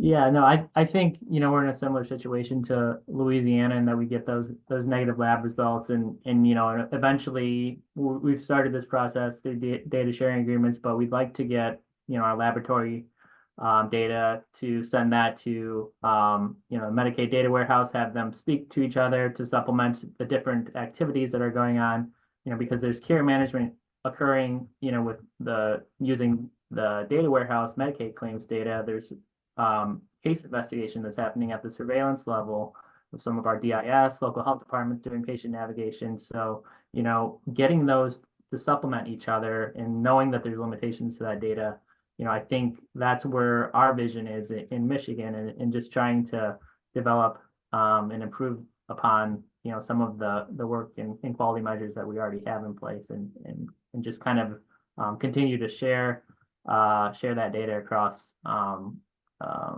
programs. And I'm gonna maybe break the rules a little bit and throw in an additional Michigan perspective. And it's great to have Jeff here, kind of bringing the public health perspectives bear. And I agree with him that we want to get there. If you made me pick real quick though, what I'd like to see in the CMS core set, a measure that I would probably say in the immediate future, I would much prefer to see a process measure. It's a lot of work to report on, Jeff was just describing the work that it'll take to get to where we could report on an outcomes measure. I don't think we're there yet. There's a lot of federal requirements for state Medicaid agencies. If, the 10% of people on the line who are from Medicaid are probably familiar with their MACPAR reporting, which has really been heating up lately. Between that and the CMS core measure reporting, it's a lot of work to get all those measures over to CMS. And the claims-based measure is something that we can get very accurate and very quickly, and it's easy to compare with the other states. And I'd also like to emphasize that it's meaningful. If you're getting your members screened for hepatitis C, then I think in most cases that will pretty inevitably lead to treatment. So I'm with Jeff that I think we're on the right path to get there, but I would start with something that we could input just based on that administrative data. I guess I wouldn't be so quick to assume that it's going to lead to treatment, especially in some settings, though, Matt. I have to say, I wish I had your optimism. So Colleen, what would you pick if you were selecting a measure? And I'm going to ask a question next about how the emergence of more clinical data from EHRs and health information exchanges will affect this landscape. But if you had to choose right now, let's just go ahead and move into that, where we'll ask each panelist to respond. What would you pick right now, Colleen? It's so hard, right? Because I mean, you do have to screen in order to start treatment, right?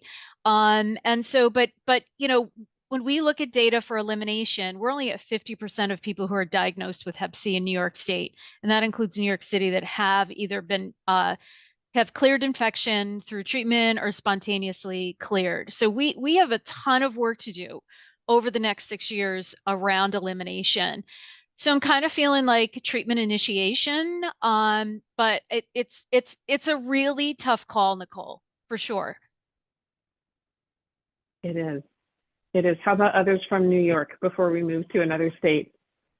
Anyone want to put their vote in for I think I'm torn. process? I think this must be similar, like Colleen's program, and I'm like, we're gonna have to actually program this, and we want process, we want outcome measures. You want both. We want to do these things well. I'm hesitant to land one way. I'm sorry, but maybe that's part of it, part of an answer.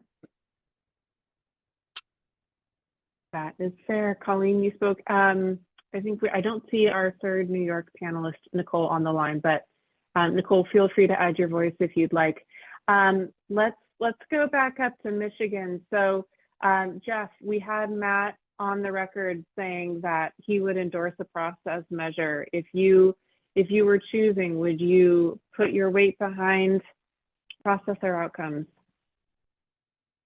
I mean, if we had an easy way to get those outcomes, I think that would not be an issue. But I think, like Matt said, I think looking at that claims data and the process, and we use it, you know, treatment initiation, you know, with our surveillance data as like a proxy, you know, a lot of times, because a lot of times we're just not able to get that that follow up with the SVR12.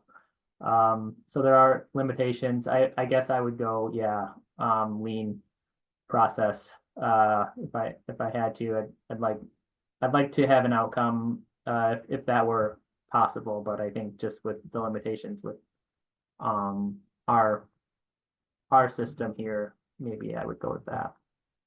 Yeah. Okay, let's turn to Pennsylvania. David and Lauren, putting you on the spot with 15 seconds each to give your answer. What would you choose, process or outcomes? Would you go more for a screening measure, screening plus treatment initiation, or outcomes? I would do screening plus treatment. And again, I think because when you're drawing up the specs, it's very similar. It's administratively, you're looking at the same query runs basically. So I think that instead of just doing screening, I think to go for the treatment part of the cascade is really important. The SVR, again, very difficult. I've talked to a lot of other states, lots of challenges. I wish I was in Michigan or Louisiana, where I had that data accessibility. EHR data, it's a dream. It's just not reality yet. And I deal with this on a lot of other quality metrics like hemoglobin A1Cs and blood pressures. Yeah. We're not able to do that. So yeah, that I would lean towards a combined screening treatment. Administrative. Great. Lauren, how about you? Yeah, I agree, especially with the data limitations on the outcome side. Okay. All right. Pennsylvania spoken. How about you, Washington? And then we'll go back up to Louisiana. I think I'm mostly dittoing what others have said, but I don't see a realistic pathway to an outcome measure that we can actually track with fidelity. So I think a process measure, and for Washington, we estimate that 80% of people with Hep C know their status. So if I had to pick one, I would lean towards a treatment measure. And I appreciate that may not be true everywhere. And to Colleen's point, you have to test people before you can get them treated. So if we could have our ideal, it would obviously for me be both. But if I had to choose one, for us at least, a treatment measure is where we have a lot more work to do. That's where our cascade falls apart. It's not around the screening and diagnosis. It's really getting folks from knowing they have Hep C to getting cured. Okay. Yeah, Laura, I agree what are with your Emily. reactions? I would just add that, if we can't report it to CMS because we don't have the data, then it's not meaningful. So agree with the idea of bundling a treatment and a screening measure. Okay, great. Louisiana, we have 3 of you, but I'll ask you to, in a fairly quick fashion, please react to what you've heard. Would you endorse, given your current state, a measure that would be screening plus treatment initiation, or outcomes? I would say screening plus treatment initiation. Even though we can do the outcome measure, I think it's way too soon. It needs to be piloted in a few states that have good data for a while. So I feel like it's too soon to do the outcome measure. So I agree, bundled screening and treatment. Okay. Herbert, I I agree. see you nodding. Same answer? Same Yeah, I answer, agree. Lisa? Yeah, I agree. Okay. Okay, now I'm going to ask one more question before we turn to our poll and turn the question to our audience gathered here today. I made a reference a few moments ago that there is a groundswell of effort to make data available from EHRs and from health information exchanges. And we know New York, you have some experience there. If you think about how that effort is building, is there anything that would change your decision? If you had that data today, would that change your decision? And if it would, yeah, well, let's just start there. Why don't we start with Michigan again? If you did have access to that clinical data, would that change your vote for a process measure? Yeah, I guess there's a lot of barriers in place to, get those things off the ground. And I don't know. I guess hypothetically it could potentially, but I think from what my conversation with Matt and, we're chatting on the side, just kind of going over our thoughts, and we both agree about the process, that bundle that everybody else has kind of mentioned as the best recommendation for a quality measure. Okay, so current state, you would support that bundled screening plus treatment initiation. Yes. Now, if you had access to clinical data magically handed to you, barriers eliminated, would that then, for everything that we've talked about today, would that move you into the camp of saying, let's move beyond just treatment initiation, let's go to outcomes? Yeah, I mean, that would, if that was a possibility, yeah, that would, that would make sense, the next logical step. But yeah, I know it's just hard to get that data consistently. Okay, how about the other states? New York, this is a little bit of an unfair question to you, but yeah, but even but what would you say? We would have to lean on the plans to do this, to pick up their supplemental from their contracted health innovation networks, right? So it's from their HIEs. So I still think the first step would be treatment initiation, or sorry, screening and treatment, because I'd want to see what that looked like, how closely, like the external validation of the data, so that I could okay, is this getting close to what we think is happening in the real world? Yeah. And we're nowhere else with there's not a single other measure. There's so many other measures that would want to use that data. There's a follow-up for breast cancer screening coming out from NCQA. We'll have to lean on there. So we're going to get better at this, and we're going to leverage that. And so I do think it's a future state, not a current state. Okay, well, that's really good to know, because what I think I heard you say, and I just want to clarify, is that even if you had that clinical data handed to you, you would still support a screening and treatment initiation measure because of the role it would play in your program. Yeah. Okay, Colleen, Nicole, anything you'd add or modify to that before we move to Pennsylvania? Colleen. I'm relieved that Paloma said yes to the bundle. Look, I don't think I think it's going to be a weighed measure, and we'll have if we put this in a quality incentive. Okay.